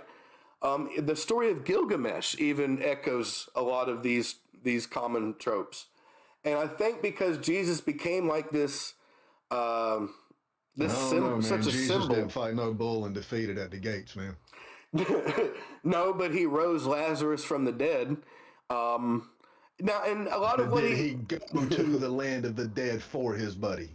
He went to the land of the dead for everybody, Mike. He died for 3 days after being put on the cross. And see, no, he was sent. He didn't go. Right? He had to die to go. Gilgamesh went there as a living being. Yeah, and I'm not saying there aren't differences. I'm not saying it's the same exact story. I'm bullshitting anyway. I'm just putting Gilgamesh up on a higher pedestal. So I'm like, God's better than this guy, kind of. And the same with, you see it with the Viking sagas with Ragnar, right? There was a Ragnar, and who did great things. In fact, the great heathen army was the sons of Ragnar, literal sons of a literal person. But a lot of the things in Ragnar's saga that aren't just straight out mythological are aspects of other kings and leaders and myth and legend that were just kind of going around the Norse community, It's hard to make up your own damn stories. I get it. Yeah, and at some point in time, all these different kings got amalgamated into one, Ragnar, through their storytelling. And I think the same thing happened with Jesus. A good example of this, a funny example of this, I don't know if you've ever seen it, Mike, is Monty Python's The Life of Brian. Yeah, it's been a while, but yeah, I've seen it. There's at this time, not just Judaism, religion worldwide was going through major shifts, mostly because of monotheism shaking shit up. But during this time, there was all these weird street religions that are coming out of Judaism and out of local Palestine areas and whatnot, and being kind of amalgamated with the Roman culture. And I mean, you have all these things going on. And all these weird sects of religion and these weird, Jesus wasn't the only Messiah being followed at that time, There were several other people who were claiming to be the Messiah at the same time. Jesus actually mentions them. So there, it just so happened. Have people claiming to be the Messiah today. Yes, yeah. I'm doing research for my upcoming series with Storm on Charlie Manson's fanny pack for the Jonestown. And yeah, man, he still got it today. In fact, it never really stopped. I mean, look at fucking Trump. Look at the cult that's growing up behind Trump. Not even Trump himself. It's just happening because of him. Right? I would have to say, though, at least Trump did not come out and say that he was. I mean, it's not like he may be feeding off of it, but he's not using it to put himself as something he's not. And it's the same thing with these early Christians, right? I mean, it kind of goes the same way. And if it were not for who was it? Constantinople or Charlemagne or whatever, the one who fucking converted and declared the whole empire to be the Holy Roman Empire and under a Christian rule. Were it not for that, were it not for that. Constantine, that's it. Thank you. Had it not been for Constantine, I believe Christianity would have died out with the rest of these cults. You know, I think so. At the hell, I think if the Romans would have actually done their due diligence, we'd have been rid of them a long time ago. and honestly, Islam might be the prevalent religion in the world were it not for Constantine. I don't think Islam would have made it because Christianity, if you'd have took Christianity out then, Islam wouldn't have had nothing to grow off of. It's true. Well, they don't. They look at Jesus as a prophet. They don't deify him. Well, that's what I was saying. If you took out Christianity in the first 300 years, Islam wouldn't exist because it stemmed off of Yeah, disagreements of the early churches. yeah, that's true too. It would have never got that far. I mean, it's the same story. It's just told from a different perspective, and a little bit of an addition to it. That's all. Yeah, and honestly, I don't understand, and this is something that's always been a problem for me when I was growing up in a Christian, household, is I didn't understand how they could differentiate between the gods telling people what to do in the Bible. How did that not turn into the Book of Mormon or the Quran? How did they know where the stopping point is? Who are they to say who's right and who's wrong? And that's where it always started to break down for me, right? I how can you claim? All right, you claim to believe Abraham was really talking to God. You claim to believe that Jesus rose from the dead and absolves you of your sins. You claim to believe all of that. Why do you stop there though? Because those other two stories specifically, Islam and Mormonism, both shoot from that very point. So yes, exactly. What makes how do you know that that's not true? How can you define and all the things that they point to? They're like, well, it's not true because of this, this, and this. So then I can point at their book, like, well, look at that, that, and that. It's the same. It works both ways. Either all of it's real, or none of it can be, or none of it's fucking real. You can't The just. only problem with that is they all think that their God is the one true God. Now, in the examples mentioned there in those three, we don't have that particular conflict because No, they're all they all believe God. in the same God. Yeah, their issues is which laws do we follow, basically. Which prophet do we? Did the story end with you, or did God actually come and speak with another Messiah who claimed that they were the last Messiah, and then he come to speak to another prophet who claimed that they were the last one, and what if will he come to speak to another one? What if Joseph Smith is Abraham part 4? Like how are they to rule that out? And they always have this long list of evidence to help rule it out. And I'm like, cool. Can you apply that to your own book? And then it's like you hit a wall, right? I've only had a few successes in that regard, getting people to break through that wall and apply that logic that they apply to Islam or Mormonism, or even Jehovah Witnesses, and so get them to apply that to their own. Yeah, they definitely should look into all of it, and then look at it from the outside lens, that same lens that you judge everybody else's shit. Judge your own, and you probably get closer to the truth than you've ever been. Yeah, because it all starts to kind of fall away, right? It starts to lose its cohesion. But the one thing that remains, it all comes back to the cosmological aspect of God. Now, like I said, I don't know how deep a person's beliefs or faiths go. So when I say that, I don't mean it as in a way that your religion will fall away and you'll finally be an atheist or nothing along those lines. I sincerely hope that would be the case myself, but only after you've fully read all the texts and educated yourself on it, not just because you see one particular line and say, well, that can't be because then that's a horrible thing. That's what I say. I'm a non-resistant non-believer. If you can make the pieces fit, be that you know something and then you are revealed something when you read all the text. You might be revealed something that nobody else has and be able to confirm your religion and actually show something to the rest of the world that we have yet to see. Maybe that's a good thing too. I don't know. I don't care. Show me some evidence that one way or the other is the right way, and I'm going to follow it. I'm going to question it, but only to the point that I can show a truth. Yeah, show me. Yeah, like I said, I'm a non-resistant non-believer. Now, even if the biblical God was real, right? Big if true. I would still reject him. I would not disbelieve in him, but I would still reject that God on principle. But then it's not a matter of belief, then is it? It's a matter of choice. It's not a matter of faith, it's a matter of fact. Oh, you are there and I fucking hate you. Right? Well, if he actually was to come back and reveal himself, and he would have to make a big change like he did from the old to the new, and he would have to come back with a Neo kind of perspective and say, hey, look, I was fucked up back then. The world was a different place. This is what we do from here on. And it would have to actually follow along the lines of what he projects to personify, not something completely bass backwards.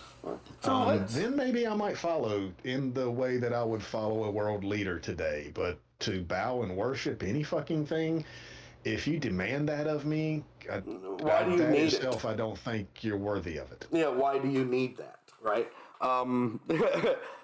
Yeah, You show up, you change the world for a better place, and you make it into the utopia that everybody dreams of just at a snap of a fucking finger or something along those lines.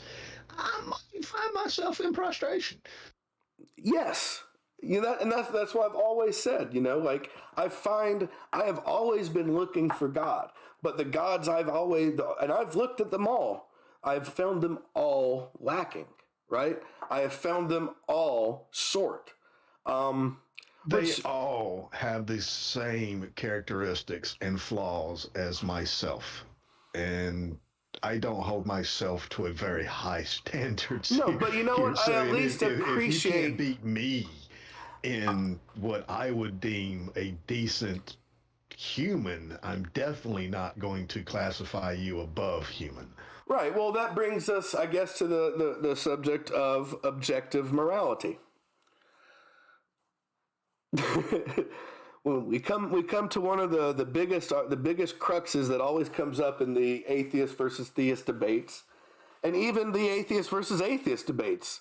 The question of morality. What is it?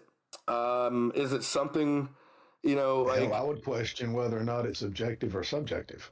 Right. So the concept of morality is you have these standards that we live by, right? Be kind to yourselves, love your neighbor as yourselves, and these are kind of things that they call like the golden rule and shit like that, right? Wait, where was I going? Oh, morality. So what is that based on? Now, one can say if we base that on nothing but a sociological need, like some sort of biological purpose, then there is no true morality, right? It's all subjective. One of the biggest things is if there's no morality, if there's no objective truth, then what makes incest bad outside of procreation? If you remove the biological aspects, what makes incest bad? Out without some sort of morality telling you that it is. What gives you that morality, right? And as an atheist and somebody who likes to contemplate things, I've spent a lot of time on that question, right, on that problem.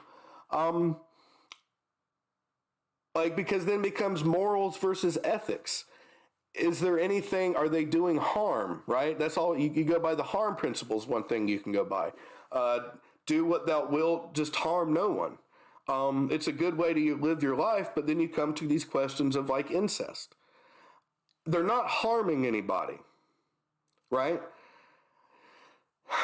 But how do you still feel about it? I kind of agree that if the person has no knowledge of right and wrong or moral different indifference or something like that, would not have a harm because neither person would know what's right or wrong in that particular instance because society hasn't said that it's wrong. And the only thing that I could say on that would be that I imagine that it happened a lot in early development of humans. Oh yeah. And that we probably realized that there's an issue with that, and kind of decided that that was probably bad for humanity, or that if we did that, because maybe it created things that were a hindrance to us moving through the plains and staying out of the way of tigers. Well, it And could be said that communities that practiced these things, that practiced incest, perhaps, did not succeed as well and spread as well as other groups that did not that did not use incest. And I yeah, it could think have been come from an observational truth that we just yeah, base this and as this might not be the best course. I believe that evolution is such a perfect machine, and I believe that it's a scientific fact, right? Because it applies everywhere. You things evolve, things change, natural selection. You see it in every single thing, not just biological functions, but astrological functions, planets, the movement of the universe, gravity. I mean, all of these things are based and precipitated upon change and evolution. Everything evolves to a different state or it disappears. And I think that doesn't, we see it in our like our computers, right? Computers have evolved. Cell phones have evolved. These are synthetic evolutions, but they're evolution nonetheless. And I kind of I think feel it's a like, reflection of the evolution of our thought so and yes, development process. yeah. Our now, and people say, well, then it would just be purely biological functions, and I think that's actually kind of right. Is our sociology is connected to our biology. You know what I mean? Like, if you don't hold babies, they die. Like, you can't just feed babies. You have to actually hold them, interact with them, or they will actually die. So, our social network has evolved alongside us, right? And I think that's kind of where we get our morals from. I think that is our objective morality, is the entire human history of what has worked and what hasn't worked, what's been horrible things to do. Like, we all agree, most of us agree that genocide is bad. We all can agree that starving children are, forcing children to starve are bad. Mostly, right? And the more we go on, the more it becomes like human sacrifice in days of old. It still occurs even to this day, but it's slowly becoming a part of our vestigial Like past. now. No, now it's just genocide. We're really struggling with this genocide thing. It seems to be what humans do, but we collectively are starting to realize we don't like it. No one wants to be genocided. Everyone wants to be the genocider. It's very complicated, but we're trying to evolve past that. But I mean, just that alone shows that not only do physical things evolve, but our own mental social constructs evolve and change and grow. And that's where I think objective morality lies. There is some sort of objective force, but that force is basically the good of the human species, right? The collective goodwill of humans. I think that is our objective morality. Okay, so it'll be objective from the individual standpoint, subjective from the mass. Yes, it's objective. There is something higher than yourself, and that is humanity. That the whole history of humanity, everything that has happened up to the point where you are standing, is something that is greater than you will ever be, and you can learn from it, right?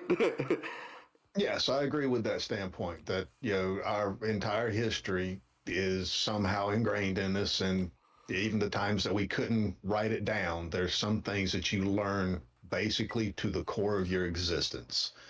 Like, what is hot? Yeah. You can't describe what is hot. You can't Who describe what out hot there? is, There but is not you fucking know what hot is. anybody who is flipping through a picture book the first time and they see a picture of a cave painting. They feel something. You don't know what it is, but something happens, right? It's almost like a form of recognition. There is the whole theory about what is it, genetic memory or something like that, and I think that might be a little far fetched, but not entirely.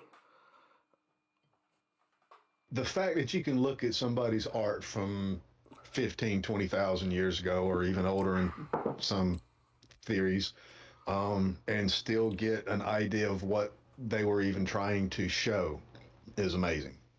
That alone, that was Yeah, actually a horse. that That is a person. This is a hunt. Um, that is, amazing. yeah, and Um, what greater, what greater connection can there be? I mean, when you were looking at that painting and you were seeing that deer and you're seeing the little stick figures hunting it, and you can almost, even though they're little stick figures, you can imagine yourself running through this field holding these spears after these mastodons, right? There's something like in that moment, you and that person are in the same place at the same time, sort of, right? You are connecting to a a consciousness to eons ago. I mean, oceans of time, all the way back to the earliest stirrings of consciousness. When we dig up a Neanderthal corpse that has been painted with ochre and has grave goods with it, there's that same twinge. You are reaching across and you are feeling you can see what happened. You can feel that loss. You can connect to that funeral. And so through these types of emotional connections to things that stretch back across all of our history, that is where that is, I think, what we are is just a constant learning thing. You know, you might not have been there, but you know what happened when you see that. You can feel it in your bones. You understand somebody's mother, somebody's father, somebody's son. You know, and I think that is the higher bit power we've always wanted to connect with is our own humanity, right? That we've always wanted to connect with that. And I don't, we keep creating false ways to do it, so maybe little shortcuts. But AI, I think, is going to be our first successful attempt. Because it'll be the same thing. We'll want information and it'll be there. We'll want to know what it was like. Boom, it'll be there. We'll be able to, we could actually we could close our eyes and do a VR tour of the fucking caves that the painting's at, and we could feel the fucking wind, and we can smell the air. Like these are all things that are possible. And then I feel like, yeah, that greater consciousness is really the God we've always searched for.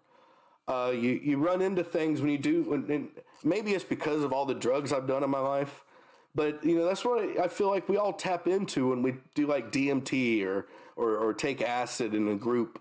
I feel like there is some of that. Sorry. Yeah, go on. Well, it's like you were saying that we have that great learning experience of the human history is what we are and what we yearn to connect with. Um, yeah, I fully get that, and that would lead me to the earliest parts of most of these religions that I've looked into. Ancestor They worship. all have that little, they all have that little creation thing, that little creation thing that we were all brought up from mounds of clay, and life breathed into us, or that one of the gods had to make a sacrifice, and the clay was bathed in the blood and Yeah, breathed there with was the always a spirit of another. process. Yeah, there was always some kind of a process of creation, but it was always that we were in their image and that we were breathed life by the spirit of the God that created us, whichever God it was. They are all fairly similar. There's little differences here or there, fish things and whatever. It doesn't matter. The fact that we were all in just about every one of these stories created by our Creator in their image It's and it's breathed life of their spirit would kind of tell me that they were hinting that we are the God, that not only were we created like it, we are are the created as creators. them. We maybe even we are the creator. It could go that deep, but Yeah, that's why I at say we least we could are be the created scientists that as created. the Yeah, God. Like not just to look like, not just like a physical appearance of, like, I mean every single possible thing. We are alike to God itself. Even the idea of, because of the idea of the image. We're made in their image. We have the breath of God in us. If we're going down that line, and most religions do, I see no reason to think that we are lesser than God. And it's one of the things that gets me thrown out of most churches when I start having the conversation of is when I say that we're made in their image means that we are like God, not that we shouldn't understand him. No, we should be able to understand God and do the things that God does. In fact, I think there's a passage, if I'm remembering in there, that we would be doing miracles greater than him. So, I Well, mean, we have, haven't we? yes, that's kind of I think we've surpassed it, honestly, in every definition of what we have as a God. We can create life, we can destroy life, so we're really good at that. And if we really wanted to, we could destroy the entire all life on Earth. Wipe it all out. Yeah. Not just leave a couple of people behind. We could finish the job. The So I think we existence could of surpass everything. Yeah, yeah. The existence of life is one of those things that keeps getting me, though. Why? Why That's did? the thing, though, is when you ask why, you drive yourself fucking crazy looking for an answer, and you wind up creating one if you can't find one, which is a problem. No, well, Which that's I is why I think like yeah, the answers that we've gotten through all this learning and stuff have always been way more complicated and way more elegant than the stories that we made up it's in the place of it. That's the whole learning thing that that you were leading to earlier is that we're constantly learning, and it continues to get way more complicated than any of our imaginative stories would ever tell yeah, us. man. Like there's a part of me that does like I mentioned it before, but actually wonders if like we are actually the creators of our own universe by our own design. You know what I mean? Like, what if that is the case? What if we're just in this loop of creating of creating ourselves over and over constantly? What if that is what if the universe only exists in human consciousness? Like, what if everything once the last human consciousness on this earth or in the universe is blinked out, does the universe go on? We don't really I know. would say it'd be pretty conceited to think that it wouldn't. Well, I mean, who's around to measure anymore? When no, it's like that thing with the when nobody's observing it, and we are the observers. Maybe that is our purpose, right? Maybe our purpose is to observe. I don't know. I don't either, but the fact of no measurement being made does not necessitate that be no object there to measure.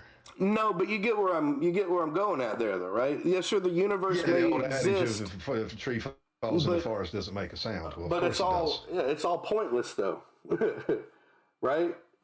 And that's where I get some of my more nihilistic leanings as I get in those cycles. Like, well, maybe Yeah, everything just would it matter at the point if there's no humans around afterwards? Yeah, probably not, because there's nobody to matter to. But yeah. would it It's sure the exist? universe is there, but nobody's there drawing lines, so everything is everything all at once, right? But that would also bring in the fairly egotistical thought that we would be the only ones in the universe, and that it's only there for us. Right. This whole conversation we've had for the last 2 hours have been based solely from the human perspective without taking into consideration other life forms that may also be sentient. Again, big if true, right? I tend to believe it. It's a big if true, yes, but there's more evidence to support the possibility of than there is the alternative. Yeah, if we are the only things in the universe, then the universe is here for us. It makes, I mean, regardless of how else you want to look at it, if we're the only sentient beings in the entire universe, it is for our benefit and our benefit really alone. We're the only ones who will ever benefit from it. Now, if there is other sentient life in the universe, well then what? Where did they come from? Who are their gods? Do they have It gods? doesn't even have to be sentient. Just the fact, if you can show me in that two other molecules have come, other molecules, not necessarily two, but other molecules have come together and started replicating. That in alone would Well, be enough for me to show that we have we're found not the only microbes. ones that'll be here. We have found microbial life in outer space. Bacteria, I think tardigrades, but we have found microbial life. We have found Or life that. that can exist in outer space, but not that has Hold originated on. in Let me outer make space. sure I'm not an idiot.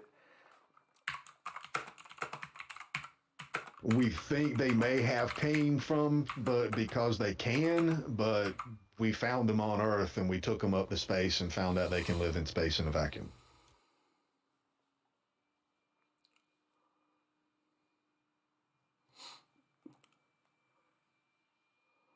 Let's see. Like I said, there's evidence to show the possibility that they came from somewhere else and that there is life ever somewhere else. But there's no evidence to show the fact of.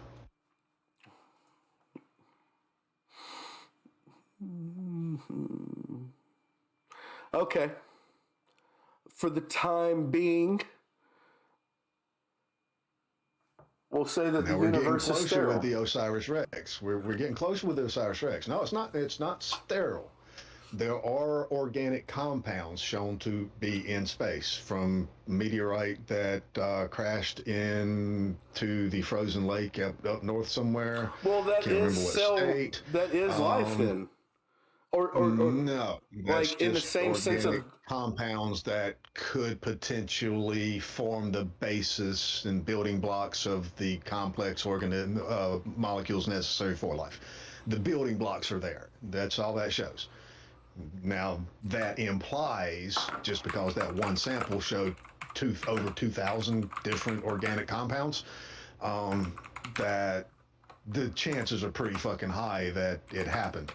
And then the Osiris Rex found that the little asteroid that it went and got samples from has a history of coming from a potentially water rich planet because of some of the evaporates that were left behind in its formation. So yeah, they seem to think it came from a watery planet, and it also has some compounds of interest that could possibly, but they have not yet yeah. found the little Apparently trigger.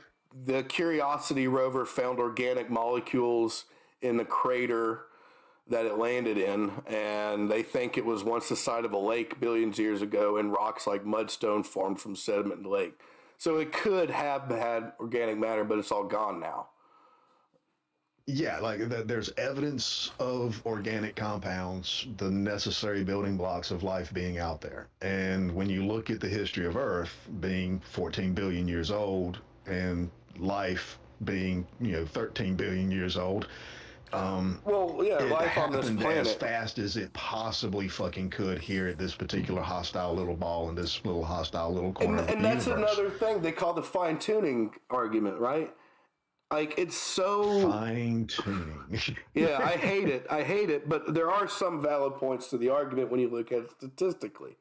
If The you look at it from a small scale, yes, it looks like it's perfectly attuned and balanced so that life can it no exist. yeah. Yeah. To me, but it is. I will say that they have a point in it is highly unlikely, right? It is a rare occurrence at the very least, and then for life to. But the fact that it hasn't is ridiculous. If there's a multiverse, then it certainly has. But the fact that it hasn't anywhere else in this universe is unlikely, but not impossible. But like I said, I tend to think that life has been all over the place, and that's my thing: is where did it come from? Right? That other alien civilizations could be out there. There's no reason to think not if the conditions for life could be the same on some other planet around some other star. If it's simply if it can happen, it happens type thing.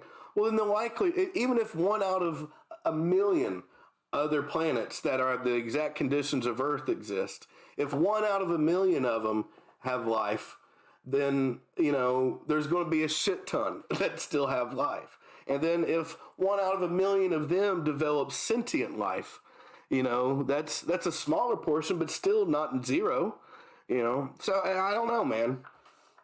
Yeah, that Drake equation really puts it into perspective that, you know, the possibility can't be zero, and that it's actually much higher than you would expect.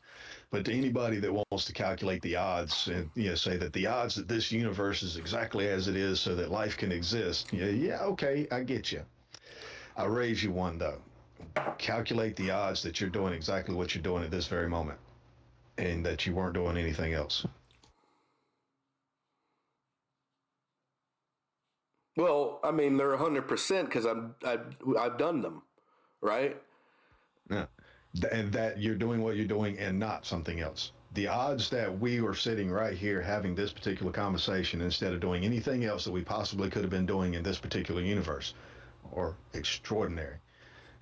Yeah, almost incalculable, but they are. People Yeah. have done it. I mean, it's just as astronomical as the odds that the laws of physics balanced out to be what they are.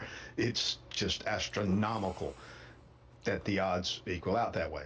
Uh, it's not a coin flip situation, and even the odds of a coin flip aren't exactly No, 50-50. they are not. Any D&D player will tell you that. It should be, but it never is. So yeah, odds on the perfect balance, and yeah, the perfect balance. Yeah, it looks all nice and pretty now, and from this particular little ball in this particular spot that it's sitting in right now. But as soon as you take a bigger look, you know, not just you just look at the solar system and, you know, all the crap that's moving around that, you know, we're keeping an eye on as a society that, you know, just might be a danger to us. And, you know, and this is after a few billion years of cleaning the area up. It's taken a long time to get to this particular balance, and it's look at the fucking moon. Hell, Yeah. we got craters on our planet, and we got weather to weather that shit out. This particular little ball of rock has been hit by a cosmic bullet. You want to say that it's perfectly balanced for life? Everything around us is trying to fucking kill us. Yeah, I mean, that's a good argument. Christopher Hitchens made that argument. You know, like if all else fails, thermodynamics conclude that we will eventually all die in a massive heat death of the universe. Right? Like eventually, you know, it's Or all we're going going to to get come ripped to the an fuck end. apart. Yeah, we're either going to get crashed into by another galaxy, or our sun is going to go supernova and then collapse on itself and suck us into a black hole, or, you know, we're all going to die in the fucking heat death of the universe when it all goes to Oh, shit. the sun's going to be the first thing cosmically that'll get us that we know of. Oh yeah, our sun will get us long That we know before of. Andromeda does. You know. No, Andromeda actually won't be a problem. Well, what's the galaxy that's we headed won't. I for mean, us? they won't actually hit. I mean, the spaces in between stars are so vast; it'll just be emerging. It's not like not too many. Well, I'm that's sure going to there's going to change. be one or That's two going of to them that's change a going to go lot of on. shit. That's going to fuck with a lot of shit. Yeah, I I don't imagine think it's we going would to mess some survive shit that. up. Yeah, I don't think we would survive the joining, the merger. You know, Well, we might it's get possible that we could. It's outsourced. possible that a larger star or something will come in and throw our complete gravity out of whack, and we'll get thrown out of orbits and shit. It could disrupt the solar system. It could be that the distances are far enough apart that the another sun coming by wouldn't affect our sun's gravity, and we'd be just fine. We really don't know at this point. It's a crapshoot. It just depends on how they line up, Yeah, and if I'm pretty sure there's going to be at least one star that collides with another. I mean, it's going to be kind of hard not to. There's an awful lot of them, even though there's a lot of space in between them. There's an awful lot of them. yeah. I mean, and like I said, if nothing else, if we manage to ride it all out, eventually the universe will just burn itself out. You know, or fly apart, and then there's dark matter. And that's a whole nother thing. Like we're, you know, oh, Yeah. That's something that we can't even explain. We don't even know if it's matter. and not only that, there's antimatter. Now, antimatter at least makes sense. Yeah, sure. If it actually kind of ties into like the Eastern philosophy of balance, like Taoism and like a lot of the Buddhist philosophies. I Which mean, it's real too. I mean, we make antimatter. It's not like it's not science fiction. yeah, Science fiction uses it, but science made it, and made it first. But other shit, I forgot where the hell I was going with that because I had to actually correct that part to make sure people remembered that antimatter is actually real. it is a thing. What was that other thing you had mentioned? Because my mind skipped. Black. I mean, dark matter. Yeah, dark matter. That's the stuff. You shut up over there. Can't. Yeah, no, I don't. No, damn phones. Yeah. Get that and flip that damn thing over. Hopefully, I don't lose my connection there because I flipped it over, and now it's going to slide because it don't like being on the daggone screen. Sorry, folks. I'm out here in the middle of the boondocks, and I don't have real internet. I am having to use my phone to actually connect here. So yeah, I can't turn it off. Sorry. But dark But does matter, yeah, we Elon don't send even you know a if that what balloon? that shit No. is. Sorry? Does Elon send you a balloon? No. No, I'm not getting bombed by fucking antiquated Russian equipment. Well, see, all you need then, we can probably build one better than the Russians. Yeah, I don't even want to go there. But It's yeah, bad go on. enough I've got agents listening to me. I don't need them knocking at the door.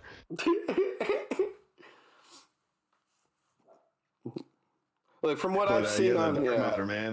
They actually had a recent discovery on that front. We still have no fucking clue what it is, but we have pretty much verified its existence and influence on the cosmic strings that are holding our universe together. Apparently, yeah, the very they can nature show of the gravitational lensing of the effect of something being there that we don't know what the fuck that is.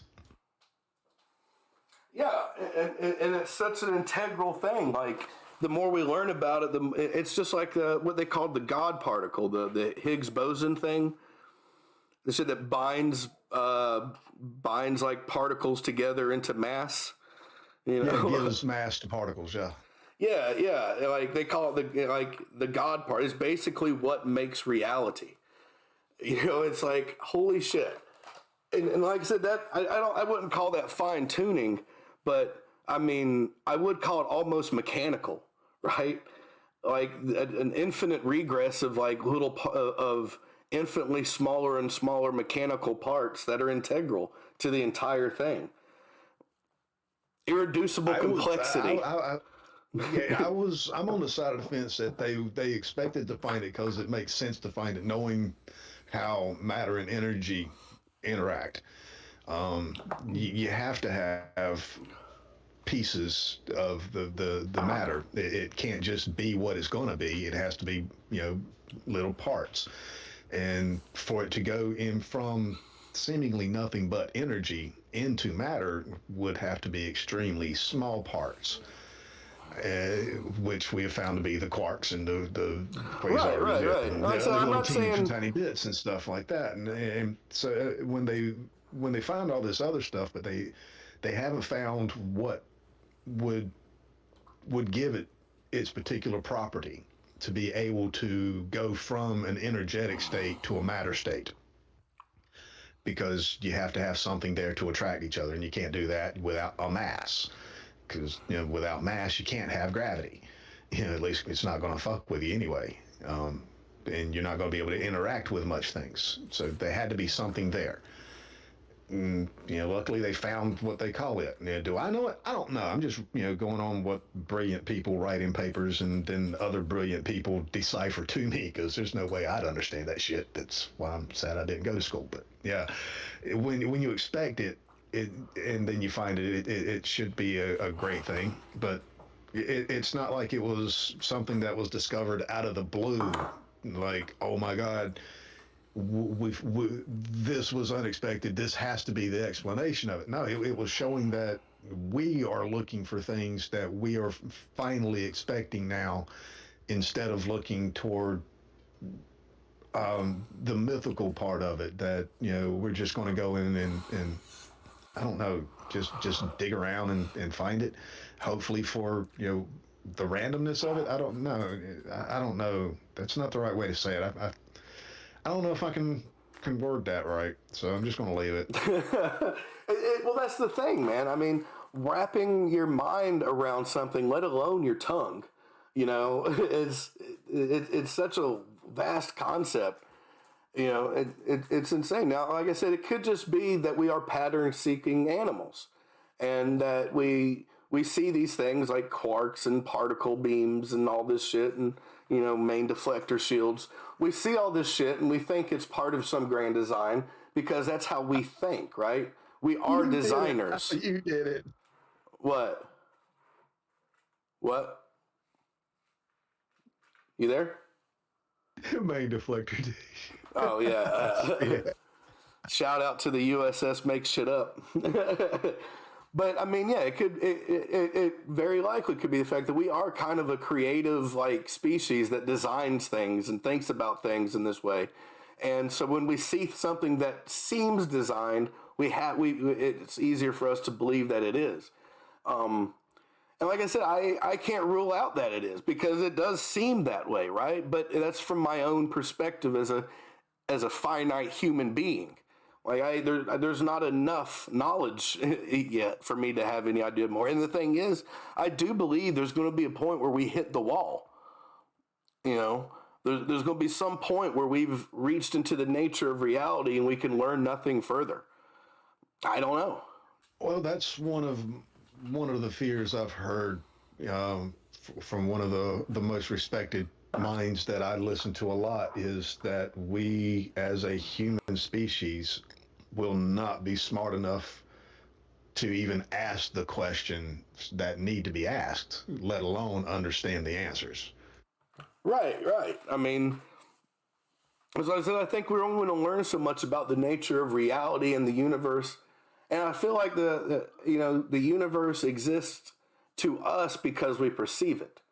And outside of that, it's not even, you don't even really know it's real outside of your own perception, right? And shared perception with other people. It could all be the Matrix. Yeah, I don't think, I honestly don't know if we'll ever, find all the answers. I don't know if we'll last long enough to find all the answers if they're all out there to be found. And if we did find all the answers to the questions that we have now, we're a curious species. We're going to have new questions that we don't have the answers to. So unfortunately, I don't think we'll ever get rid of this gaps God.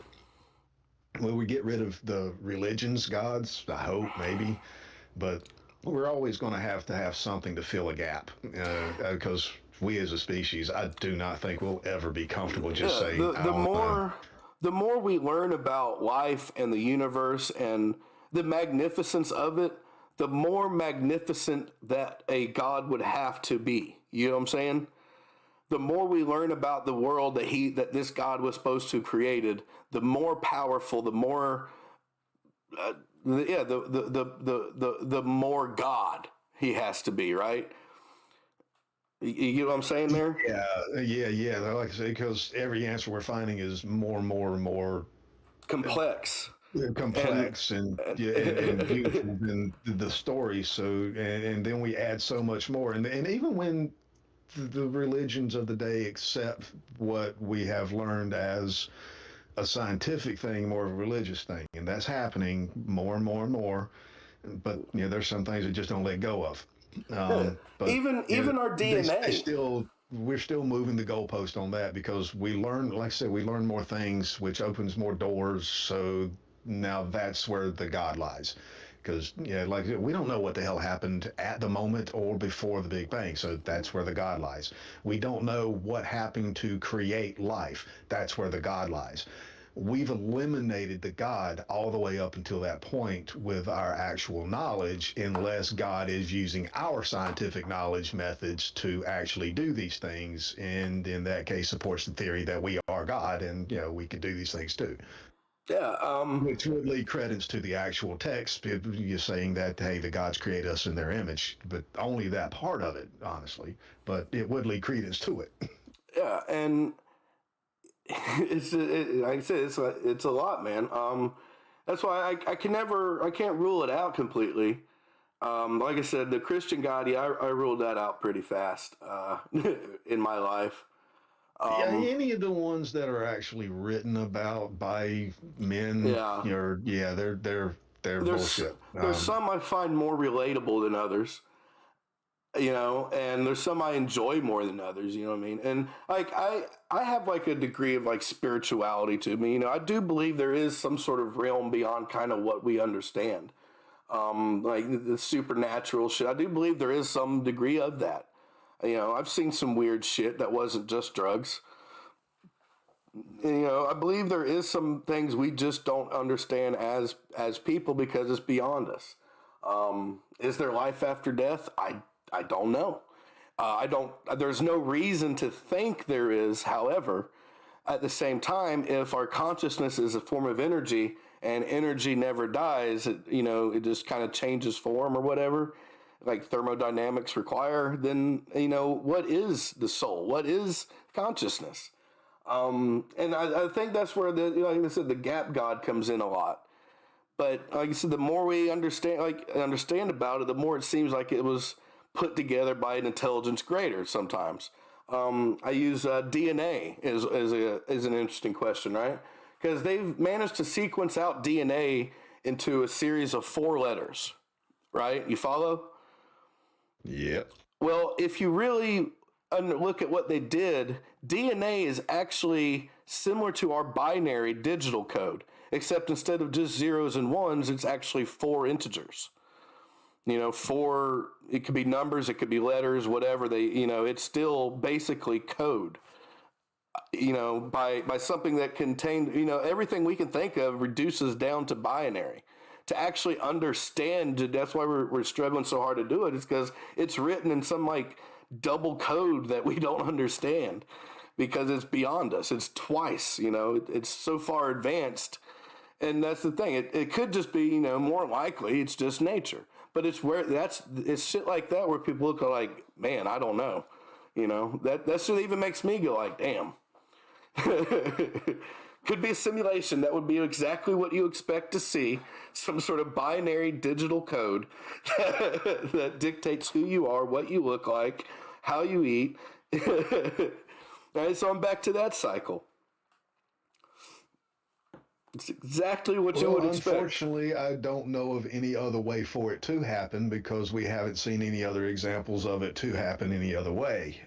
So I can't even imagine a different way for it to happen because we have no other possible examples of any other way for it to happen. It's sad. So, Right. yeah, so it makes any other theory just as valid as the other because we just don't know.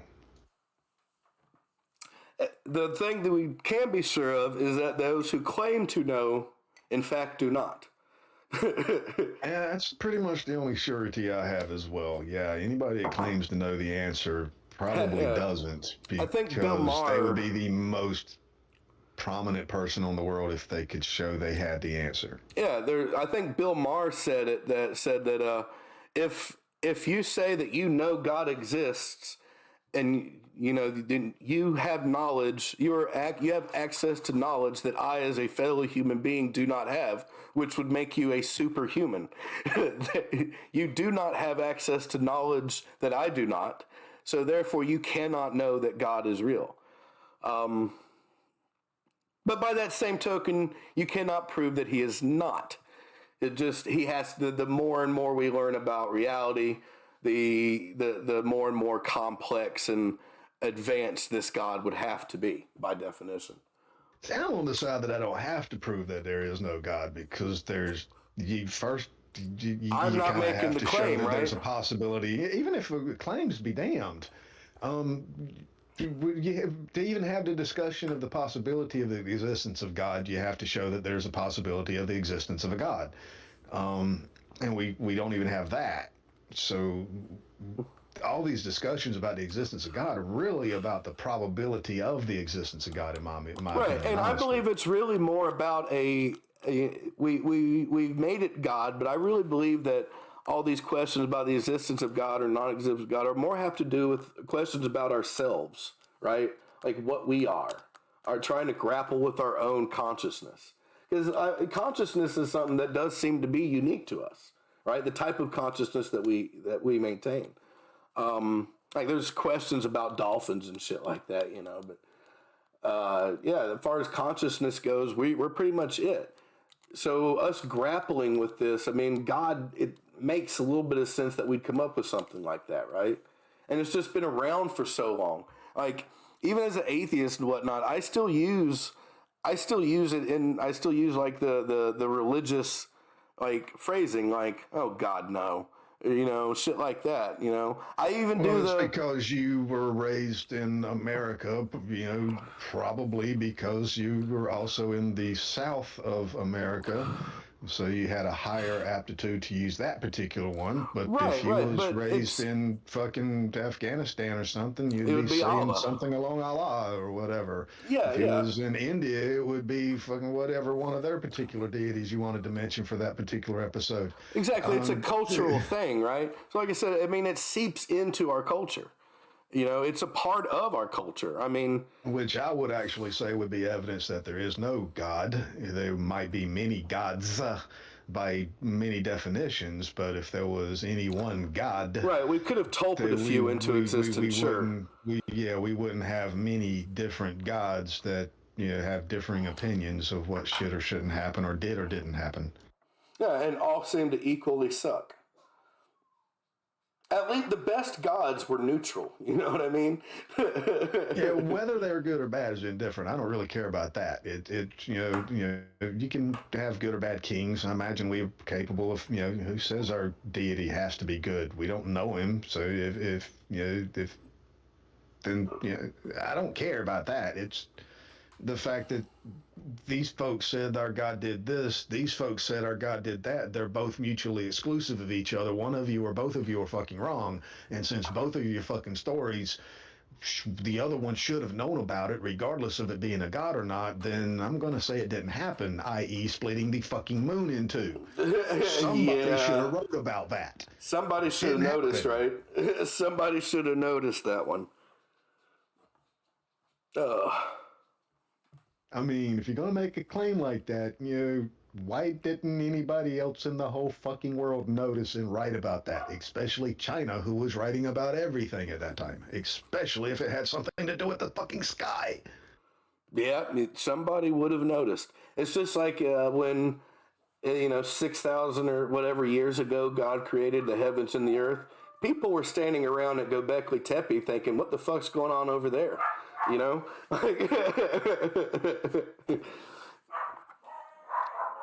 Like when Adam and Eve were living in the garden, the Hindu empire was starting to build its first fucking settlements.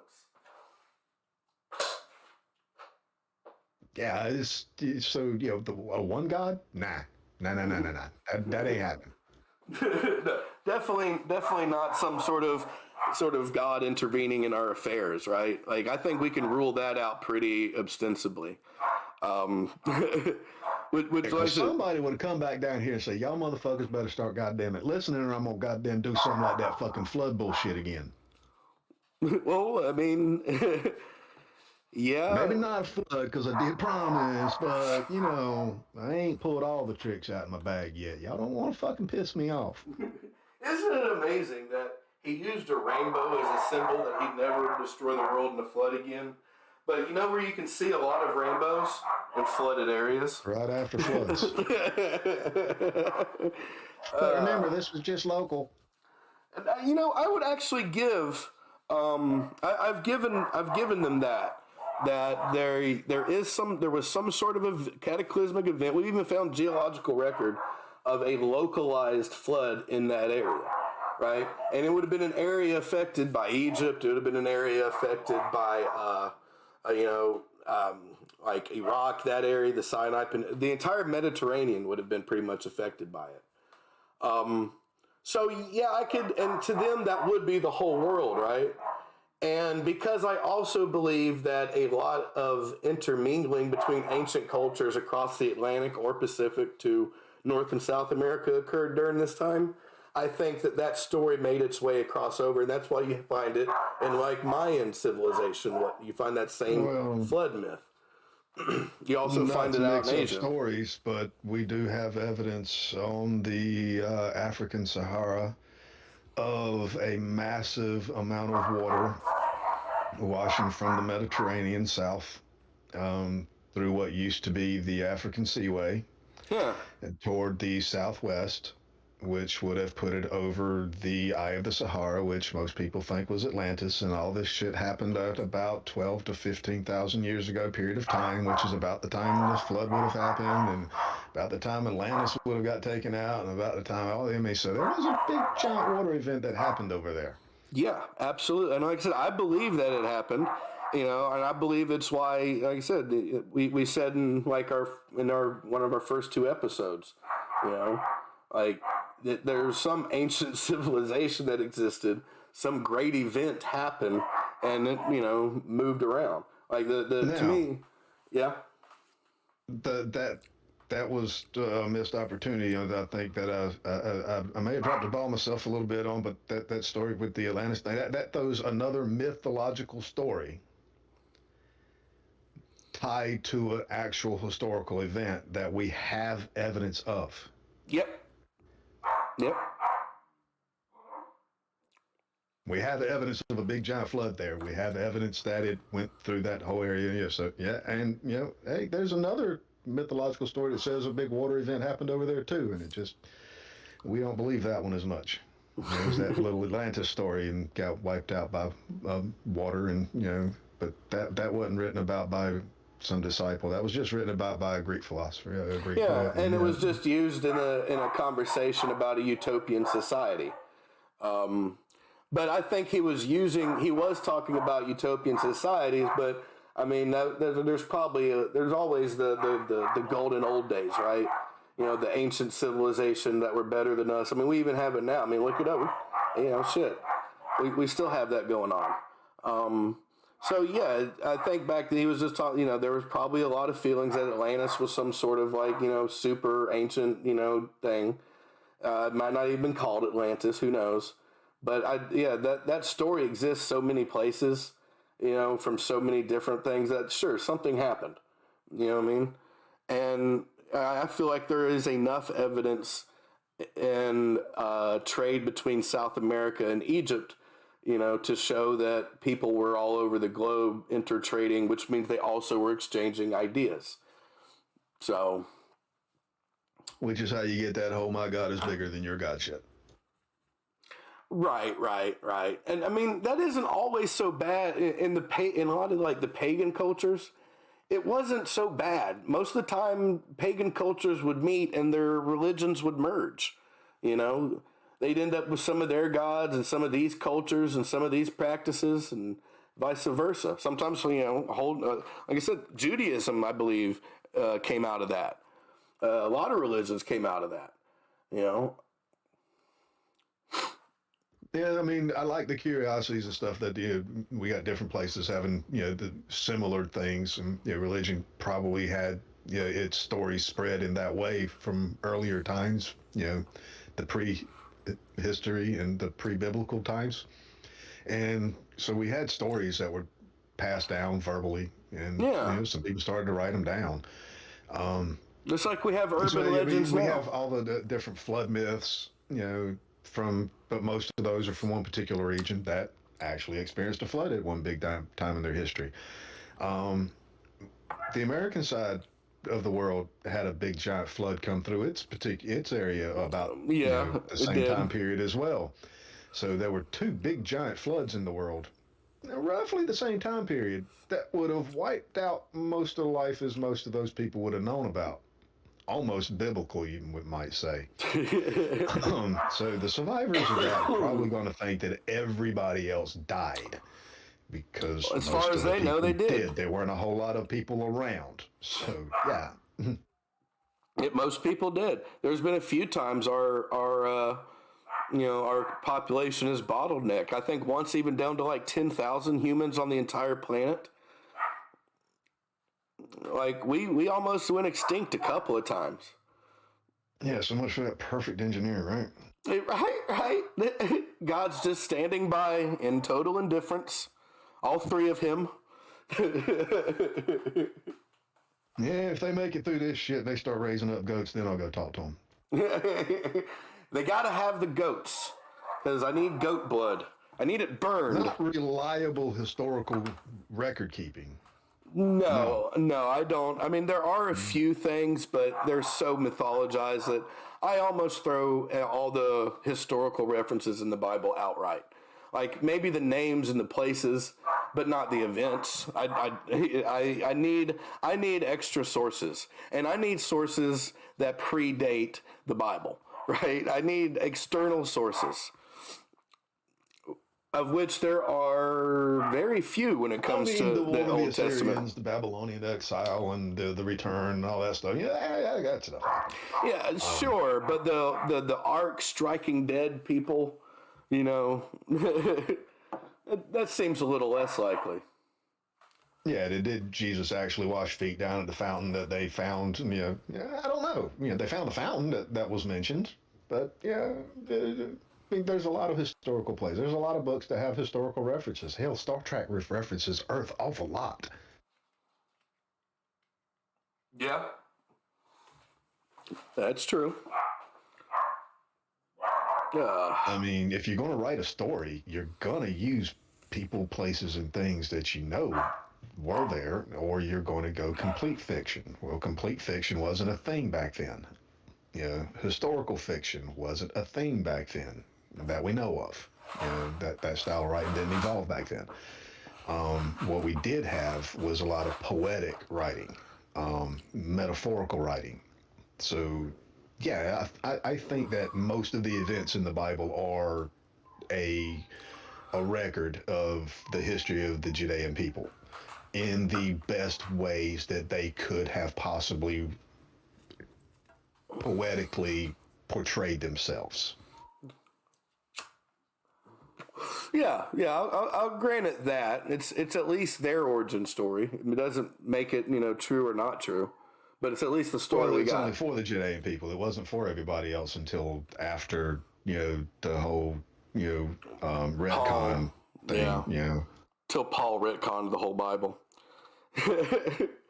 Yeah, then the Gentiles were able to be saved as well, but before that, it was only for the Jews. Yeah, and that's the thing. It's a book about themselves.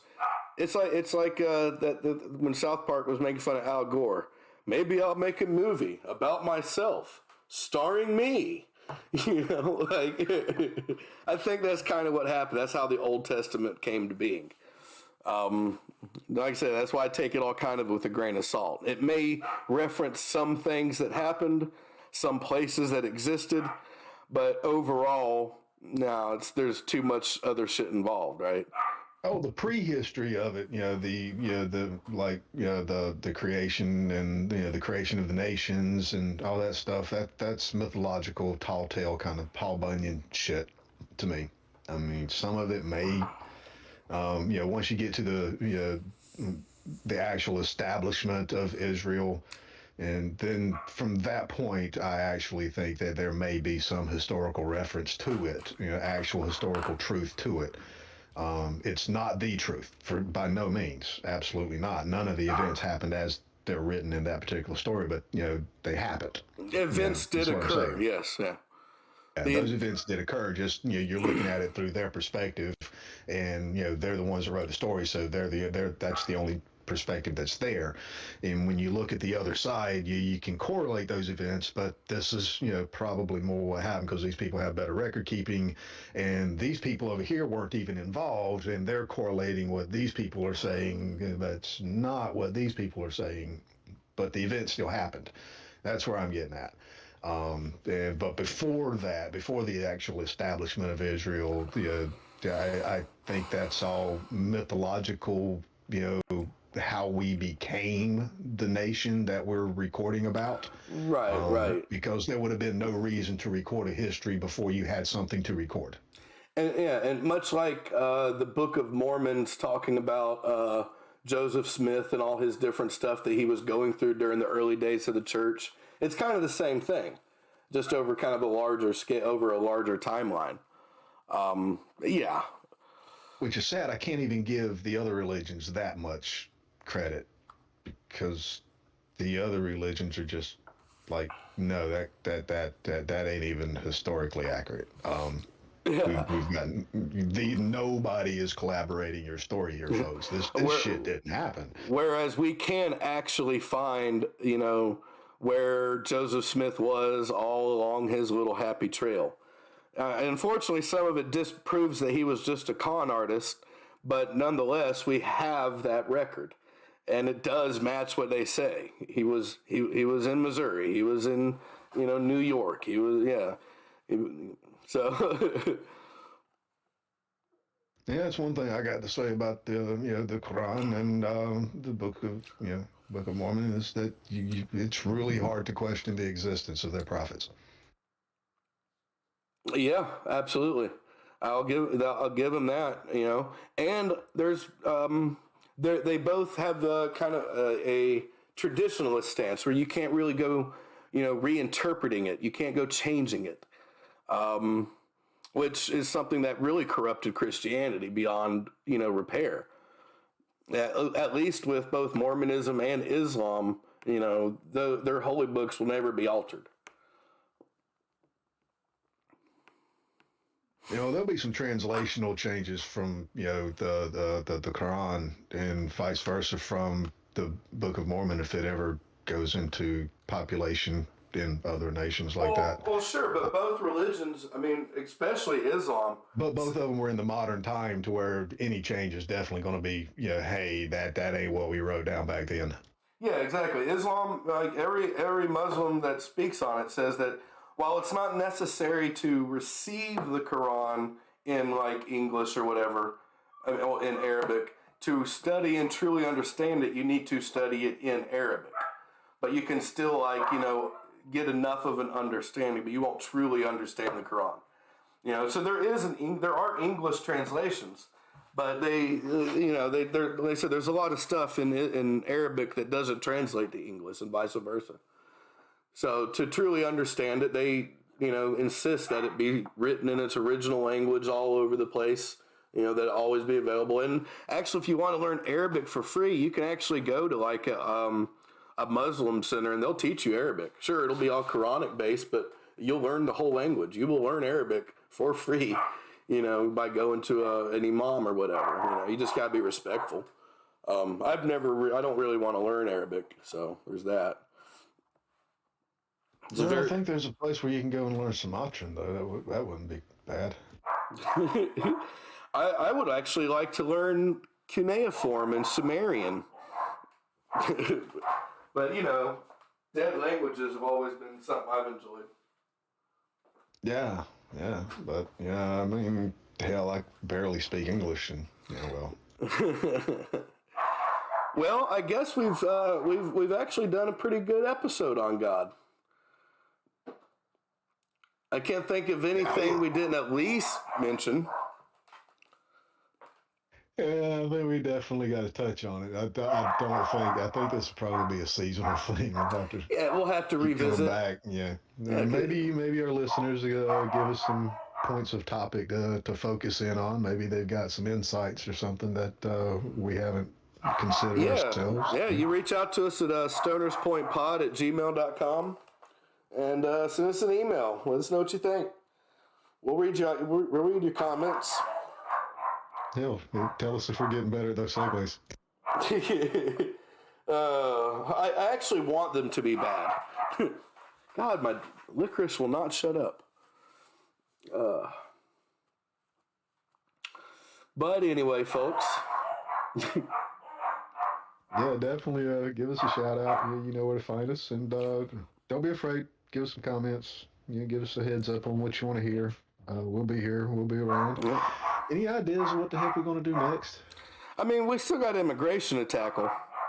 That's a really complex one. I mean, it's not as much in the mud as like Trump, but there is like a lot of like, things to wrestle with on it.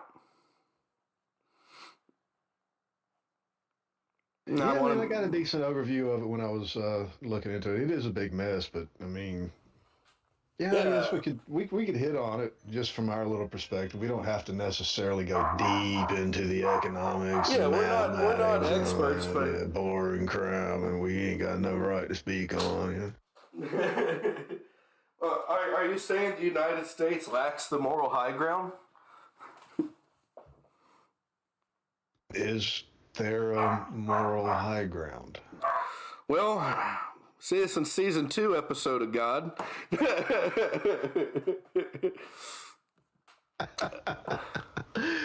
Well then. But yeah, we'll talk about. I think we'll do immigration next.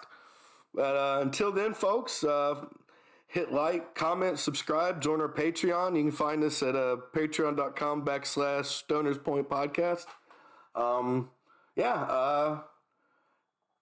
Fuck around and find out. See you next time, folks.